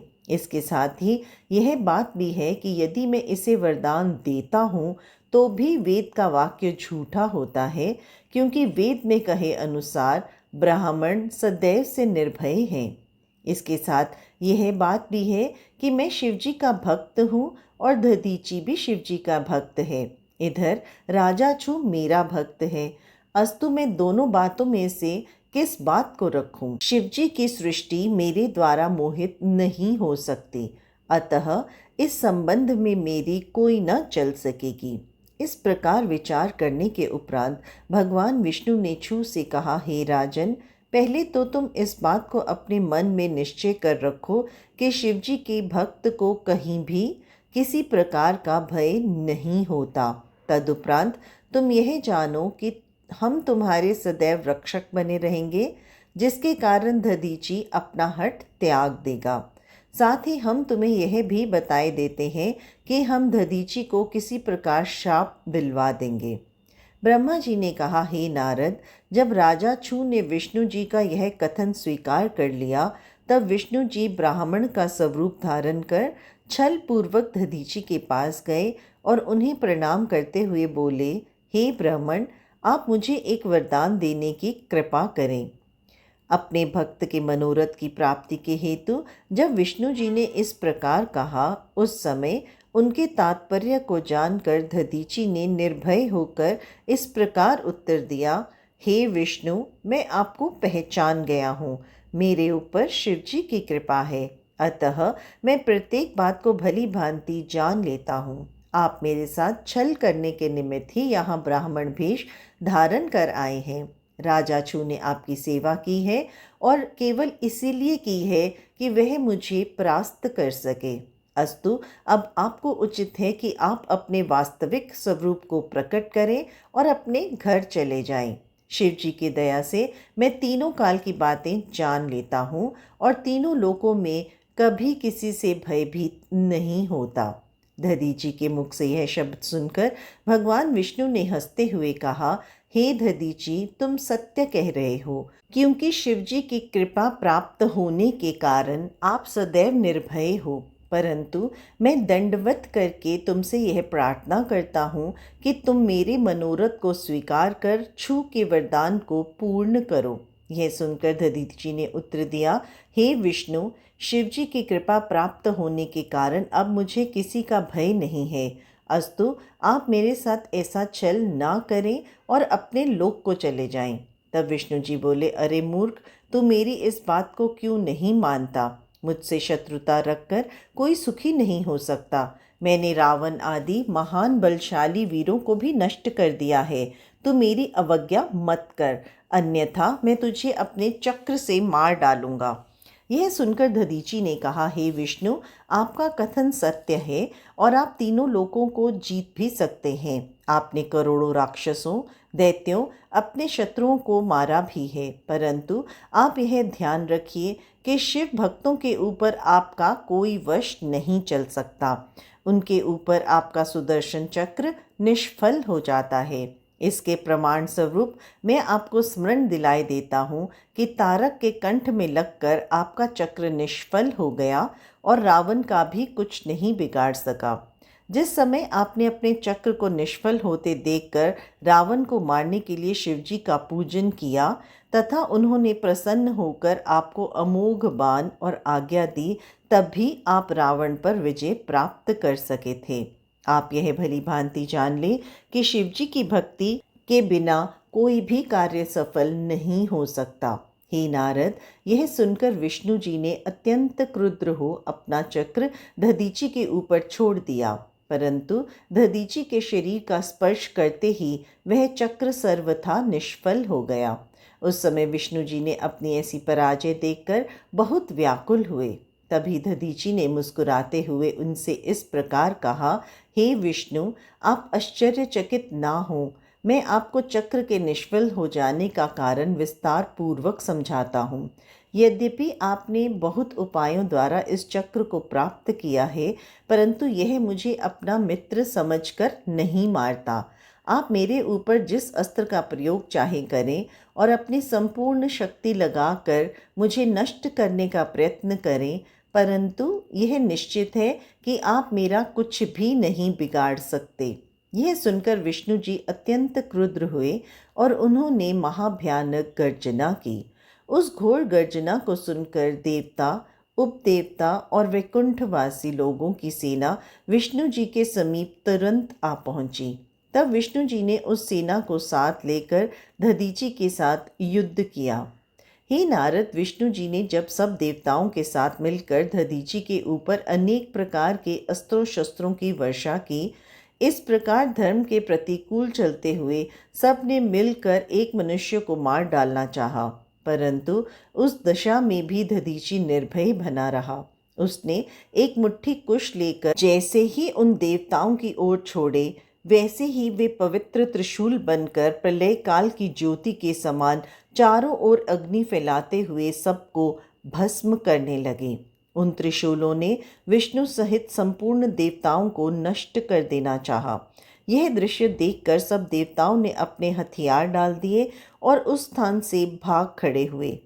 तब विष्णु जी ने माया द्वारा अपने समान करोड़ों पार्षदों को अपने पवित्र शरीर से उत्पन्न किया, परंतु दधीची ने शिवजी का ध्यान धरकर उन सबको भी भस्म कर दिया। अपने गणों को इस प्रकार नष्ट होते हुआ देखकर विष्णु जी ने एक अत्यंत आश्चर्यजनक चरित्र का आश्रय लिया, अर्थात उन्होंने अपना विराट स्वरूप प्रकट कर अपने शरीर में तीनों लोकों को दिखाया ताकि दधीची भयभीत हो जाए। परंतु उस विराट रूप को देखकर भी दधीची निर्भय बना रहा और बोला, हे विष्णु, आप इस प्रकार माया का प्रदर्शन ना करें। यह सब तो केवल मन की शक्ति है, इसमें ईश्वरी शक्ति कुछ भी नहीं है। आप चाहें तो मेरे शरीर में भी इन सब वस्तुओं को देख लें, तदुपरांत मुझसे छल करें। यह कहकर दधीची ने शिवजी का स्मरण किया और अपने शरीर से संपूर्ण जीवों को प्रकट करके दिखा दिया। यह गति देखकर सभी देवता वहां से चले गए, परंतु विष्णु जी की इच्छा युद्ध करने से फिर भी विरत नहीं हुई। हे नारद, उस समय विष्णु जी के मन की बात जानकर मैंने उन्हें समझाते हुए कहा, हे विष्णु जी, आप इस प्रकार हठ क्यों कर रहे हैं? आपकी बुद्धिमता और शक्ति का लोप क्यों हो गया है? क्या आप इन शिव जी के तेज से परिचित नहीं हैं, जो क्षण भर में ही तीनों लोकों को नष्ट कर देने की सामर्थ्य रखते हैं? मेरी बात सुनकर विष्णु जी ने युद्ध बंद कर दिया। फिर हाथ जोड़कर छू को आगे कर दधीची की प्रशंसा करते हुए यह कहा, हे दधीची, छू आपकी शरण में आया है और उसने अपने हट को त्याग दिया है। विष्णु जी के इस प्रकार कहने के उपरांत छू ने भी दधीची की स्तुति करते हुए कहा, हे मित्र, तुम मेरा अपराध क्षमा कर दो। तुम शिव जी के परम भक्त हो और तुम्हारा कथन सब प्रकार श्रेष्ठ है। आप धन्य भाग्य हैं कि आपके ऊपर शिव जी इस प्रकार दयालु हैं। मैं यह भली भांति समझ गया हूँ कि तीनों लोकों में शिव जी के समान अन्य कोई नहीं है। राजा छू के इन शब्दों को सुनकर दधीची ने भी उनके ऊपर कृपा दिखाई। शिव भक्तों की यही रीति है कि जो व्यक्ति उनकी शरण में पहुंचता है उस पर वे तब कृपा रखते हैं। अस्तु, दधीची ने भी उस समय विष्णु तथा अन्य देवताओं को यह श्राप दिया कि तुम लोगों ने शिव भक्ति की महिमा को नहीं समझा। इस प्रकार तुमने भगवान सदाशिव का निरादर किया है। अस्तु, तुम सब रुद्र के क्रोध में पड़कर उनसे पराजित होगे। विष्णु जी भी अपने पार्षदों सहित इसका फल प्राप्त करेंगे। केवल ब्रह्मा ही ऐसे बचेंगे जिन्हें कोई चिंता और शोक नहीं होगा। इतना कहकर राजा छू की ओर कृपा पूर्ण दृष्टि से देखते हुए दधीची ने कहा, हे छू, तुम यह स्मरण रखो कि ब्राह्मण सर्वोत्तम हैं और इस संसार में पूजे जाने योग्य हैं। देवताओं, राजाओं तथा सर्पों आदि से इस प्रकार कहकर दधीची अपने घर को चले गए। विष्णु जी भी उन्हें प्रणाम करने के उपरांत चिंतित मन से अपने लोक को लौट आए। ब्रह्मा जी, विष्णु तथा सनकादि को पहले तो अपने हृदय में बहुत ही ग्लानि तथा दुख हुआ, परंतु जब उन्होंने अहंकार रहित होकर शुद्ध बुद्धि से यह पहचाना कि शिवजी ही सबसे श्रेष्ठ हैं, तो उनका खेद नष्ट हो गया। जिस स्थान पर दधीची के साथ देवताओं का युद्ध हुआ वह स्थान हरपुर तीर्थ तथा स्थानेश्वर के नाम से प्रसिद्ध है। उस तीर्थ की सेवा करने से संपूर्ण दुख दूर हो जाते हैं। जो मनुष्य स्थानेश्वर तीर्थ में जाकर शिवजी का पूजन करता है वह संपूर्ण सुखों को प्राप्त करता है। जो मनुष्य दधीची तथा छू की यह कथा पढ़ेगा उसके संपूर्ण शोक नष्ट हो जाएंगे और वह आवागमन से रहित हो जाएगा। जो मनुष्य इस कथा को सुनकर किसी युद्ध क्षेत्र में जाएगा उसकी निश्चित रूप से विजय होगी अथवा वह श्रेष्ठ मृत्यु को प्राप्त कर शिवलोक पहुंचेगा। सूत जी ने कहा, हे ऋषियों, इतनी कथा सुनकर देवऋषि नारद जी पितामह ब्रह्मा जी से बोले, हे पिता, दक्ष के यज्ञ विध्वंस का वृतांत मैंने सुना। अब आप कृपा पूर्वक विस्तार पूर्वक यह बताइए कि यज्ञ नष्ट हो जाने के उपरांत क्या घटना घटित हुई। यह सुनकर ब्रह्मा जी ने शिवजी के श्री चरणों का ध्यान धरने के उपरांत उत्तर दिया, हे नारद, जब शिवजी के गणों ने यज्ञ में उपस्थित लोगों की इस प्रकार दुर्गति की और उन्हें लज्जित किया, उस समय सभी सभासद उस स्थान पर आकर जहाँ मैं और विष्णु जी बैठे हुए थे रुदन करने लगे और विस्तार पूर्वक सब वृतांत बताने लगे। देवताओं तथा मुनियों की उस दुर्गति को देखकर हम दोनों को बहुत दुख हुआ। उसी समय सब लोगों ने त्राहिमाम त्राहिमाम की पुकार की। तब मैंने उन्हें समझाते हुए कहा, हे देवताओं और ऋषियों, तुमने शिवजी को क्रुद्र किया है और अन्य देवताओं के समान ही उन्हें जानकर भारी अपराध भी किया है। अतः अब तुम सब लोग शिवजी के चरणों पर गिरकर प्रार्थना करो और उनसे ही अपना अपराध क्षमा कराओ। तीनों लोकों में ऐसा कौन है जो शिवजी के क्रोध को सहन कर सके। भगवान सदाशिव रौद्र होते हुए भी आशुतोष हैं। वे सेवा करने पर शीघ्र ही प्रसन्न हो जाते हैं। अतः तुम सब उनकी शरण में जाओ। तुम सब शिवजी के बिना यज्ञ में अपना भाग लेना चाहते थे, उसी का फल तुम्हें प्राप्त हुआ है। जो लोग शिवजी के शत्रु बनकर सुख प्राप्ति की कामना करते हैं उनका अंत ऐसे ही होता है। जो शिवजी क्षण भर में संपूर्ण सृष्टि को भस्म कर देने की सामर्थ्य रखते हैं उनसे शत्रुता करके किस प्रकार सुख मिल सकता है। मैं भी दधीची के श्राप के वशीभूत होकर उस यज्ञ में चला गया था। अस्तु, तुम लोग निश्चिंत होकर शिव जी की शरण में जाओ, वे तुम्हें अवश्य ही क्षमा कर देंगे। एक बात यह भी तुम्हें समझ लेनी चाहिए कि यदि शिव जी इस यज्ञ को नष्ट नहीं करते तो मनुष्य वेद की रीति को त्याग कर नास्तिक हो जाते। अतः उन्होंने जो कुछ किया वह उचित ही है। इतना कहकर मैं, विष्णु जी तथा अन्य सब देवताओं के साथ कैलाश पर्वत पर जा पहुँचे। हे नारद, उस स्थान की सुंदरता का वर्णन किस प्रकार किया जाए। वहाँ पहुँचकर किसी को किसी प्रकार की चिंता तथा शोक नहीं रहता। वहाँ चारों ओर सुंदर फुलवारी लगी हुई है, जहाँ भांति भांति के सुंदर पुष्प तथा फल वृक्षों पर सुशोभित हैं। कैलाश के आगे हम सब ने कुबेर की अलकापुरी को देखा, फिर उस पवित्र वट वृक्ष को देखा जिसके नीचे भगवान शिव शंभु बैठे हुए थे। जो लोग उन शिव जी के दर्शन प्राप्त करते हैं उनके धन्य भाग्य हैं।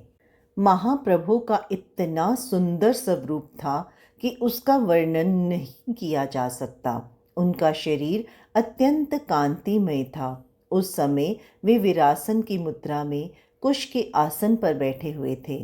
तब मैंने, विष्णु जी ने, दधिगुप्त ने तथा अन्य देवताओं एवं ऋषि मुनियों ने उन्हें प्रणाम करते हुए अनेक प्रकार से स्तुति की। देवताओं ने कहा, हे दीन बंधु भगवान सदाशिव, आप सबके रक्षक, सबके स्वामी, पर ब्रह्म तथा अप्रमेय हैं। आपकी लीला को कोई भी नहीं जानता। आपकी जो इच्छा होती है वही होता है। हे प्रभु, दक्ष प्रजापति ने अपनी मूर्खता तथा अज्ञानता के कारण आपको यज्ञ में नहीं बुलाया और नास्तिक बनकर आपके भक्तों का सम्मान भी नहीं किया, जिसके कारण वे सब उस श्राप देकर अपने घर लौट आए। उसने आदि शक्ति का भी कोई सम्मान नहीं किया और उन्हें भस्म होने से नहीं रोका। देवताओं ने भी कोई हस्तक्षेप नहीं किया। अस्तु, सब लोग अपने अपने किए का फल प्राप्त कर चुके हैं। हमें आपसे कुछ नहीं कहना, क्योंकि इसमें संपूर्ण दोष देवताओं का ही है। हम सब ने आपको भुला दिया था। अस्तु, अब आप हमारे अपराध क्षमा कर दें और कृपा दृष्टि से देखकर हमें निर्भय बना दें। हे स्वामिन, यदि आप इस प्रकार दंड ना देते तो धर्म नष्ट हो जाता, आपकी अवज्ञा होती, वेद की प्रतिष्ठा कम हो जाती, दक्ष का अहंकार और अधिक बढ़ जाता। अस्तु, आपने जो किया वह सर्वथा उचित है। हे नारद, देवताओं तथा ऋषि मुनियों द्वारा इस प्रकार स्तुति किए जाने पर मैंने तथा विष्णु जी ने भगवान सदाशिव की प्रार्थना करते हुए कहा, हे प्रभु, आपकी माया संपूर्ण सृष्टि को अचेत किए हुए है। आप अपनी माया के द्वारा संपूर्ण सृष्टि को भुलावे में डाले हैं और अपने तीनों रूपों से संसार की उत्पत्ति, स्थिति तथा प्रलय करते हैं।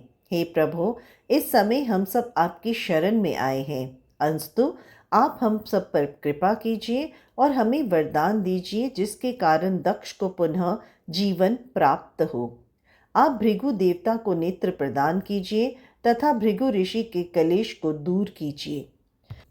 आपकी कृपा से पूषा अपने दांतों को पुनः प्राप्त करे और संपूर्ण देवताओं के घायल शरीर भी आरोग्य प्राप्त करें। हे नाथ, आपके यज्ञशाला में चलने पर ही यह सब बात पूर्ण होगी।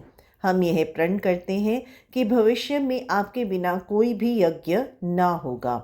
हे नारद, हम लोगों की इस प्रकार स्तुति सुनकर भगवान सदाशिव प्रसन्न हुए और मुस्कुराते हुए बोले, हे देवताओं, हम कभी क्रोध नहीं करते तथा कल्प वृक्ष के समान सबको सुख प्राप्त कराते हैं। तुम यह निश्चय जानो कि जो प्राणी जैसा कर्म करता है वह वैसा फल पाता है, क्योंकि सांसारिक प्राणी माया में फंसकर सार वस्तु के सच्चे ज्ञान को भुला देते हैं। दक्ष ने जो कुछ किया उसका फल उसे प्राप्त हो गया।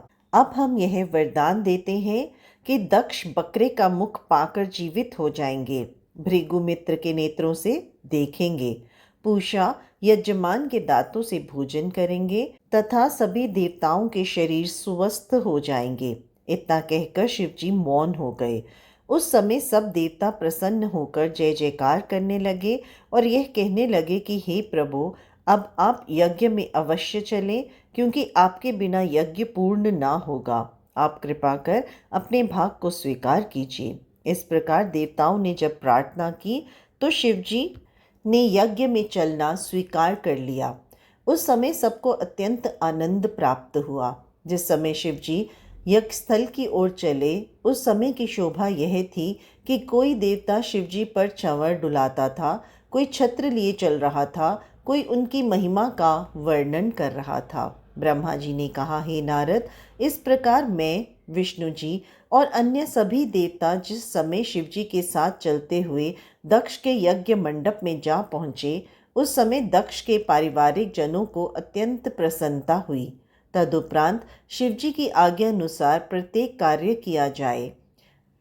जब दक्ष के शरीर में यज्ञ पक्षु बकरे का सिर लगाया गया तो वह जीवित होकर इस प्रकार उठ खड़ा हुआ मानो अभी तक निद्रा में सो रहा था। शिवजी के दर्शन प्राप्त करके उसे अत्यंत प्रसन्नता हुई। उस समय वह प्रेम में भर कर बकरे की जीभा से शिवजी की स्तुति करने लगा। हार्दिक प्रेम का सम्मिश्रण होने के कारण यह स्तुति परम पुनीत एवं सुंदर है। दक्ष ने कहा, हे प्रभु, आपके आदि और अंत को कोई नहीं जान पाया है, इसलिए आपने मुझे दंड देकर ब्रह्म ज्ञान करवाया। यह आपकी मुझ पर अत्यंत कृपा है। मैंने अपने अज्ञानता और मूर्खता के वशीभूत होकर आपको नहीं पहचाना और आपकी बहुत निंदा की। अस्तु, आप कृपा पूर्वक मुझे अपनी भक्ति का वर प्रदान करें। दक्ष की स्तुति के उपरांत विष्णु जी ने कहा, हे प्रभु, आपका यश अमृत के समुद्र के समान शुद्ध, शीतल एवं फलदायक है। उस समुद्र में हमारा मन हाथी के समान चिंता में जला हुआ जिस समय बैठता है, उस समय उसे बाहर निकालने की इच्छा नहीं होती। आप दया करके हमारे अपराधों को क्षमा करें। ब्रह्मा जी ने कहा, हे नाथ, संपूर्ण सृष्टि मुझे बुरा कहती है, परंतु आपका उपासक होने के कारण मैं किसी की बातों पर ध्यान नहीं देता। ऋत्विज ने प्रार्थना की, हे प्रभु, हम आपको ना पहचान पाने के कारण शोक और चिंता आदि में पड़े हैं। आपका तेज और प्रकाश अत्यंत सुंदर है, अतः हम आपको सहस्त्रों बार प्रणाम करते हैं। इसी प्रकार इंद्र, वरुण, कुबेर, अग्नि आदि देवता, गंधर्व, अप्सरा, ब्राह्मण, यजमान, विद्याधर, योगी, सती, ऋषि मुनि आदि सभी ने शिवजी की अलग अलग प्रार्थना करते हुए यह मांग की कि हे प्रभु, आप हमारे अपराधों को क्षमा कर दें। आप संपूर्ण सृष्टि के स्वामी, सबको उत्पन्न करने वाले, सबका पालन करने वाले तथा सबका नाश करने वाले हैं। अस्तु, आप हमारे दोषों पर विचार न करते हुए हमें अभय दान दें। ब्रह्मा जी ने कहा, हे नारद, तुम इस बात को सत्य समझो कि शिवजी के चरणों का पूजन किए बिना करोड़ों जन्मों तक भटकते रहने पर भी दुख दूर नहीं होता। अस्तु, जो बुद्धि बाद में प्राप्त होती है, वे यदि पहले ही प्राप्त हो जाए तो किसी को कोई कष्ट न भोगना पड़ेगा। अब मैं शिवजी की अन्य लीलाओं को कहता हूँ, उन्हें सुनो। भगवान सदाशिव ने जब सब लोगों द्वारा की गई स्तुति एवं प्रार्थना को सुना तो उन्हें अत्यंत प्रसन्नता हुई। उस समय उन्होंने मुस्कुराते हुए इस प्रकार कहा, हे देवताओं, दक्ष ने बकरे की जीवा होने के कारण गलबल के रूप में जो उत्तम स्तुति की है, उसी प्रकार जो मनुष्य हमारी प्रार्थना करेगा उसे संपूर्ण रिद्धि सिद्धियों की प्राप्ति होगी। हे सभासदों, हम ब्रह्मा तथा विष्णु संसार को मुक्ति भुक्ति प्रदान करने वाले पर ब्रह्म परमेश्वर हैं। हम तीनों गुणों से परे हैं। सच्चिदानंद रूप ब्रह्म केवल हम ही हैं। ब्रह्मा, विष्णु तथा अन्य सब जीव हमारे ही स्वरूप हैं। वेदों का कहना भी यही है, परंतु जो अज्ञानी जीव उसमें भेद समझते हैं, उन्हें कष्ट उठाना पड़ता है। जो मनुष्य हम तीनों देवताओं को अन्य प्राणियों के समान ही विचरता है और उनमें किसी प्रकार का भेद नहीं मानता, वह उच्च पद को प्राप्त होता है। जो हम तीनों को भिन्न भिन्न करके देखता है, वह सहस्त्रों युगों तक शोक में डूबा रहता है। इससे सब लोगों को उचित है कि वे श्रेष्ठ बुद्धि का आश्रय ग्रहण कर सब देवताओं और मुनियों की सेवा किया करें। ब्राह्मण के पूजन के बिना विष्णु का पूजन व्यर्थ है और विष्णु की सेवा किए बिना मैं कभी प्रसन्न नहीं होता। इस बात को भली भांति जान लेना चाहिए। इस प्रकार शिवजी ने सबको संबोधित करने के उपरांत भृगु ऋषि की ओर देखते हुए कहा, हे भृगु, तुम जो चाहते हो वही होगा। संसार में जो व्यक्ति विष्णु अथवा हम में भेद मानेगा अथवा विष्णु का भक्त होकर हमारी निंदा करेगा अथवा हमारा सेवक बनकर विष्णु की बुराई करेगा, वह अवश्य ही नरक को प्राप्त होगा। हम दोनों में भेद रखने वाला मनुष्य तत्व ज्ञान से हीन कहा जाता है। इस प्रकार के वचन कहकर जब शिवजी ने शापोद्वार का वरदान दिया तो लोग अत्यंत प्रसन्न हो गए। दक्ष भी अपने परिवार सहित प्रसन्न हो आनंद में डूब गया। उस समय सब ओर से जय हर हर की ध्वनि सुनाई देने लगी और सब लोग भगवान सदाशिव की स्तुति प्रशंसा करने लगे। इतनी कथा सुनाकर ब्रह्मा जी ने कहा, हे नारद, जो व्यक्ति शिवजी की जिस भावना से स्तुति करता है उसकी अभिलाषा को भगवान सदाशिव अवश्य पूर्ण करते हैं। यह बात सब लोगों में प्रसिद्ध है कि भगवान शिव की प्रशंसा से संपूर्ण सुखों की प्राप्ति होती है। वेद तथा पुराणों का कथन है कि शिवजी के विरोधी को कभी भी मुक्ति प्राप्त नहीं होती। अस्तु, इस घटना के पश्चात शिवजी ने दक्ष प्रजापति को संबोधित करते हुए यूं कहा, हे दक्ष, अब तुम यज्ञ फिर से प्रारंभ करो, हमारी प्रसन्नता द्वारा पूर्णता को प्राप्त होगा। शिवजी के मुख से यह वचन सुनकर सब लोग आनंद मग्न हो गए। तदुपरांत एक नवीन विशाल मंडप का निर्माण किया गया। भगवान शिव शंकर की आज्ञा अनुसार ऋषि मुनियों ने पुनः यज्ञ आरंभ किया। दक्ष ने भी सब देवताओं सहित श्री शिवजी को यज्ञ का भाग दिया और उन्हें सबसे श्रेष्ठ और सबसे बड़ा स्वीकार किया। ब्राह्मणों को यथा योग्य दान देने के उपरांत दक्ष प्रजापति ने यज्ञ समाप्त हो जाने पर अपनी पत्नियों सहित नदी में स्नान किया। इस प्रकार भगवान सदाशिव ने दक्ष के यज्ञ को पूर्ण करवाकर सबको आनंद प्रदान किया। तब सब देवता और ऋषि मुनि श्री शिवजी की स्तुति एवं प्रशंसा करते हुए अपने अपने घर को चले गए। मैं तथा विष्णु जी भी अपने अपने लोक में लौट आए, परंतु भगवान शिव शंकर को दक्ष प्रजापति ने यह कहकर वहीं रोक लिया कि हे प्रभु, आप कुछ समय तक यहीं निवास कर हमें अपनी सेवा करने का सौभाग्य प्रदान करें। शिवजी ने भी दक्ष को अपना भक्त जानकर उसकी यह प्रार्थना स्वीकार कर ली। अस्तु, कुछ दिनों तक वहीं निवास करने के पश्चात शिवजी अपने गणों सहित कैलाश पर्वत पर लौट गए। हे नारद, यद्यपि शिवजी प्रसन्न होकर लौटे, परंतु सती के वियोग का दुख उनके हृदय से नहीं गया। वे अनेक कथाओं का वर्णन करते हुए संसारी जीवों के समान चरित्र दिखाते हुए समय व्यतीत करने लगे। हे पुत्र, भगवान शिव अनादि और अनंत हैं, उन्हें किसी प्रकार भी दुख कैसे हो सकता है? परंतु यह सब उनकी माया का ही प्रभाव है। उस माया के भेद को हम लोग नहीं जान पाते और सहस्त्रों युक्तियों द्वारा शिवजी की महिमा को भी नहीं समझ पाते। वे पर ब्रह्म परमेश्वर हैं और माया उनकी दासी हैं। वेद का कहना है कि भगवान शिव की महिमा का वर्णन किया नहीं जा सकता और सरस्वती सब कुछ वर्णन करने के उपरांत भी यही कहती हैं कि मैं भगवान शिव शंकर की महिमा का वर्णन करने में सर्वथा असमर्थ हूँ। विष्णु जी प्रतिदिन भगवान शिव की सेवा करते हैं और अपने हृदय में उनका भय माना करते हैं। उनके समान दीनों का रक्षक और कौन है? वे अपने भक्तों के मनोरथ को सब प्रकार से पूर्ण करते हैं। वे अपने भक्तों के निमित्त अनेक प्रकार के दुख भी उठाते हैं, परंतु स्वयं किसी को दुख नहीं पहुंचाते। उनकी सहायता से ही मैं सृष्टि को उत्पन्न करता हूँ और उनकी आज्ञा पाकर ही विष्णु जी सृष्टि का पालन करते हैं। उन निर्गुण रूप परम प्रभु शिव जी को मेरा कोटिश प्रणाम है। ब्रह्मा जी बोले, हे नारद, मैंने दक्ष यज्ञ विध्वंस का संपूर्ण वृत्तांत और अहंकार को नष्ट करने वाले शिव चरित्रों का तत्व ज्ञान तुम्हें सुना दिया। अब तुम जो चाहो वह पूछ लो।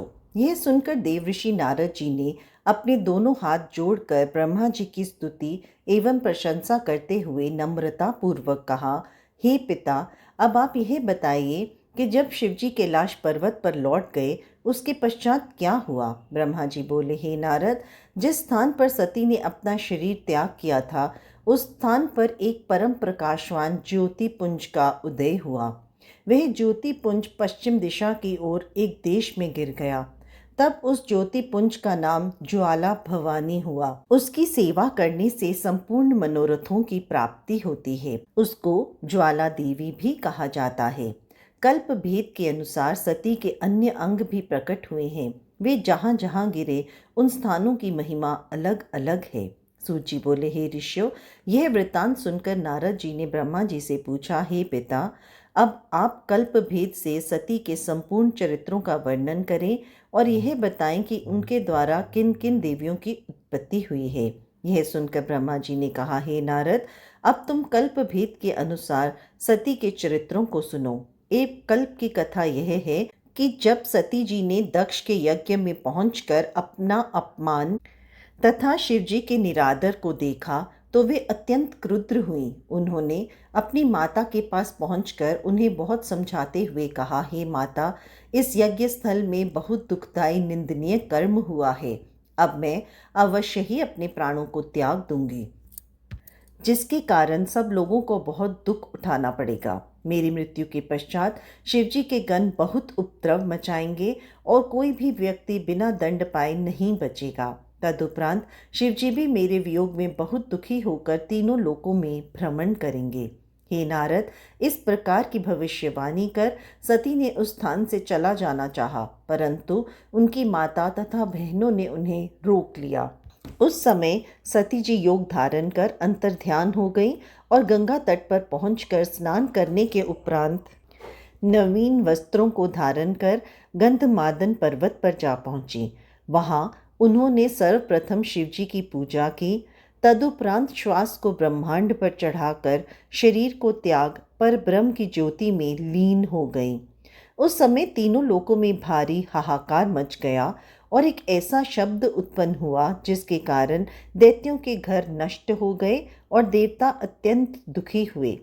सती जी के साथ जो गण यज्ञ मंडप में गए थे वे भी अत्यंत दुखी हुए। उनमें से कुछ तो आत्मघात करके मर गए और कुछ विभिन्न प्रकार के उपद्रव करने लगे। यह देखकर भृगु ऋषि ने अपनी मंत्र शक्ति द्वारा यज्ञ की रक्षा की। उस समय शिवगणों ने भगवान सदाशिव के समीप पहुंचकर सब वृत्तांत उन्हें कह सुनाया और उनसे अपनी रक्षा की प्रार्थना की। उस समाचार को सुनकर शिवजी ने अत्यंत क्रोधित हो अपनी जटा को उखाड़ा और उसके द्वारा अनेक गणों को उत्पन्न किया। गणों की उस असंख्य सेना ने दक्ष के यज्ञ मंडप पर धावा बोल दिया और यज्ञ को नष्ट भ्रष्ट कर डाला। सभी सभासदों को पूरा दंड देने के उपरांत जब वे शिवजी के पास पहुंचे उस समय शिवजी का क्रोध तो अवश्य कुछ कम हो गया, परंतु सती का वियोग सहन करने में वे असमर्थ ही रहे। उसी दुख में व्याकुल होकर वे अपने गणों को साथ ले गंगा तट पर जा पहुंचे और जिस स्थान पर सती ने अपना शरीर त्यागा था उस स्थान पर पहुंचकर वहां सती के शरीर को पड़ा देख मूर्छित तथा मोहित हो गए। कुछ देर पश्चात जब उन्हें चेत हुआ तो वह सती का शरीर ऐसा दिखाई दिया मानो कोई श्रेष्ठ कमल खिला हुआ हो। उस स्वरूप को देखकर शिवजी फिर मूर्छित हो गए। इसी का आश्रय लेकर उन्होंने भी यह प्रदर्शित किया कि मोह सब दुखों का मूल है। इतनी कथा सुनाकर ब्रह्मा जी ने कहा, हे नारद, तुम इस संबंध में कोई संदेह मत करना। शिवजी की लीला अत्यंत विचित्र है। अस्तु, कुछ देर पश्चात जब शिवजी को चैतन्यता प्राप्त हुई तब वे अपने को निपट अभागा अनुमान कर अधीर और निर्बल हो गए तथा किसी भी प्रकार संतोष धारण न करके जोर जोर से रोने चिल्लाने लगे। हे प्राण प्रिय, तुम्हारे तिरछे नेत्रों को देखे बिना मुझे बेचैनी हो रही है। भला तुम इतनी निष्ठुर कैसे हो गई कि मुझसे बोलती तक नहीं हो। इस प्रकार कहते हुए शिवजी ने सती के मृत शरीर को अपने हाथ से उठाकर हृदय से लगा लिया। तदुपरांत उसे बार बार छाती से लगाकर चूमने लगे। इस प्रकार अपने प्रेम को प्रदर्शित करते हुए वे फिर मूर्छित हो गए। कुछ देर पश्चात जब उन्हें चैतन्यता प्राप्त हुई तब वे सती के मृत शरीर को अपने कंधे पर लाद कर घोर दुख उठाते हुए चारों ओर भ्रमण करने लगे। उन्होंने संपूर्ण देश, पर्वत, द्वीप, समुद्र, वन, लोकालोक, सप्तशृंग पर्वत आदि संपूर्ण पृथ्वी का भ्रमण किया। तदुपरांत वे भरतखंड में आकर देव नदी के तट पर खड़े हो गए। उस स्थान पर एक बरगद का बहुत बड़ा तथा श्रेष्ठ वृक्ष था। वहीं दौड़ दौड़कर शिवजी ने रुद्र करना आरंभ कर दिया। साथ ही सती, प्रिय आदि अनेक नाम ले लेकर वे सती को पुकारने लगे। उस समय उनके नेत्रों से आंसुओं की धारा बह चली। हे नारद, जिस स्थान पर भगवान सदाशिव के आंसू गिरे वह स्थान नेत्र सरोवर नामक तीर्थ के रूप में प्रसिद्ध हुआ। उस तीर्थ में स्नान करने से मनुष्य को अपने संपूर्ण मनोरथों की प्राप्ति होती है। वह स्थान तपस्वियों के लिए श्रेष्ठ तपोभूमि है। उस तीर्थ पर स्नान करने से संपूर्ण पाप नष्ट हो जाते हैं। उस सरोवर की लंबाई का प्रमाण 2 योजन है। अस्तु वहाँ कुछ समय ठहरने के पश्चात शिवजी फिर आगे चल दिए। मार्ग में चलते हुए जिन जिन स्थानों पर सती के मृत शरीर का जो भी अंग पृथक होकर गिर पड़ा वे स्थान सिद्धपीठ के नाम से प्रसिद्ध हुआ। उन सिद्धपीठ स्थानों की पूजा करने से संपूर्ण मनोरथों की प्राप्ति होती है। उक्त स्थानों पर भगवती महामाया अपनी संपूर्ण कलाओं सहित निवास कर अपने भक्तों को सर्वस्व प्रदान करती हैं। इस प्रकार लीला करने के उपरांत शिवजी एक स्थान पर जाकर बैठ गए।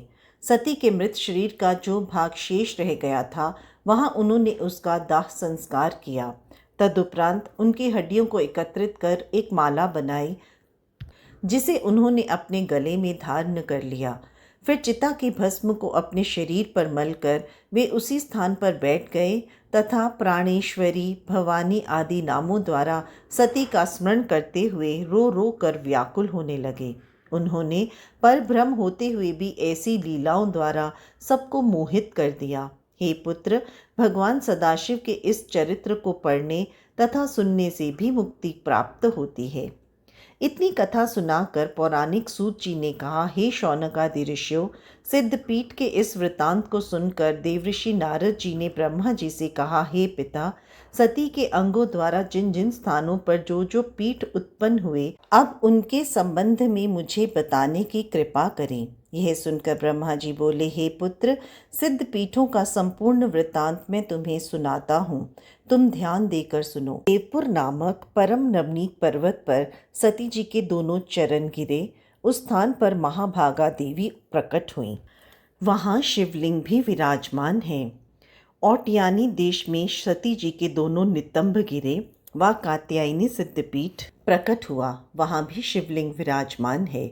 मैंने, विष्णु जी ने तथा संपूर्ण सृष्टि ने उस स्थान की पूजा की। कामशैल पर्वत पर सती जी की योनि गिरी। वहाँ कामाक्षा नाम देवी की उत्पत्ति हुई। उन्हें कामरूपा भी कहा जाता है। हम सब लोगों ने उस सिद्ध पीठ की पूजा करके अपने मनोरथों को प्राप्त किया। सती जी की अग्नि द्वारा पूर्णशैल पर्वत पर पूर्णेश्वरी भवानी शिवलिंग सहित प्रकट हुई। जलंधर नामक पर्वत पर सती के कुछ गिरे, जिससे वह चंडी नाम देवी का सिद्धपीठ प्रकट हुआ। गंगा जी के तट पर सती जी का एक अंग कटकर गिरा, जिससे उस स्थान पर वागीश्वरी देवी का आविर्भाव हुआ। इसी प्रकार सती जी के अंग प्रत्यंगों के गिरने पर बहुत से सिद्धपीठ प्रकट हुए। उन सभी स्थानों पर शिवलिंग भी स्थापित हैं। मैंने, विष्णु जी ने और अन्य सभी देवताओं ने उन सिद्ध पीठों का पूजन कर संपूर्ण मनोरथों को प्राप्त किया है। जो व्यक्ति इन सिद्ध पीठों की पूजा करता है उसकी सभी अभिलाषाएं पूर्ण होती हैं। हे नारद, शिवजी ने सांसारिक मनुष्यों के विशेष उपकार के लिए यह लीलाएं की हैं, क्योंकि वे अपने भक्तों को भुक्ति मुक्ति प्रदान करने वाले हैं। शिवजी तथा भवानी संपूर्ण सृष्टि के माता पिता हैं। तीनों लोकों में उनकी समता का कोई स्त्री पुरुष नहीं है। वे दोनों लोक परलोक का सुख प्रदान करने वाले हैं और तीनों लोकों में सबसे श्रेष्ठ हैं। इस प्रकृति का मूल जगदम्बा सती द्वारा ही है। मैं तथा विष्णु जी आदि सब देवता उन्हीं भवानी के सेवक हैं। सदाशिव साक्षात परब्रह्म, निर्गुण, सगुण तथा अप्रमेय हैं। शिव और भवानी की सेवा करने वाले मनुष्य भवसागर से पार हो जाते हैं। हे नारद, दक्ष के यज्ञ में शरीर त्यागने के पश्चात सती जी ने पर्वतराज हिमाचल के घर उनकी मैना नामक पत्नी के गर्भ से जन्म लिया। वहाँ उन्होंने अनेक प्रकार की श्रेष्ठ लीलाएं करके अपने माता पिता को बहुत आनंद दिया और उनकी आज्ञा लेकर शिव जी की तपस्या की। फिर शिव जी के साथ उनका विवाह हुआ। उन्होंने शिव जी की अर्धांगिनी होकर देवताओं के संपूर्ण दुख दूर किए। फिर शिव जी की उपासना करके अपने शरीर का रंग गौर कर लिया। हे नारद, शिव और शक्ति अपने भक्तों पर प्रसन्न होकर उन्हें सब प्रकार के आनंद प्रदान करते हैं। वे संपूर्ण सृष्टि के माता पिता हैं और उनसे बाहर कोई भी नहीं। जब प्राणी के हृदय में यह बुद्धि उत्पन्न हो जाती है और इस बात का भली भांति ज्ञान हो जाता है कि शिव और शक्ति ही सृष्टि के मूल कारण हैं, तब वह सांसारिक बंधनों से मुक्त होकर परम पद को प्राप्त कर लेता है। मैं उन्हीं की कृपा प्राप्त करके सृष्टि को उत्पन्न करता हूँ और उन्हीं की शक्ति पाकर विष्णु जी संसार का पालन करते हैं। उन शिव और शक्ति को मैं, विष्णु जी तथा सनकादिक की भली भांति भी नहीं जान सके। केवल अपनी बुद्धि के अनुसार ही हम उनकी महिमा का थोड़ा बहुत वर्णन कर लिया करते हैं। हे नारद, मैंने अपनी बुद्धि के अनुसार शिव सती के चरित्र को कहा है। इसी प्रकार अन्य सभी लोग भी अपनी बुद्धि के अनुसार चरित्र का वर्णन करते हैं, परंतु अंत में दीन होकर पार नहीं पाते। भगवान सदाशिव तथा भगवती सती का यह चरित्र परम पवित्र तथा आनंद बढ़ाने वाला है।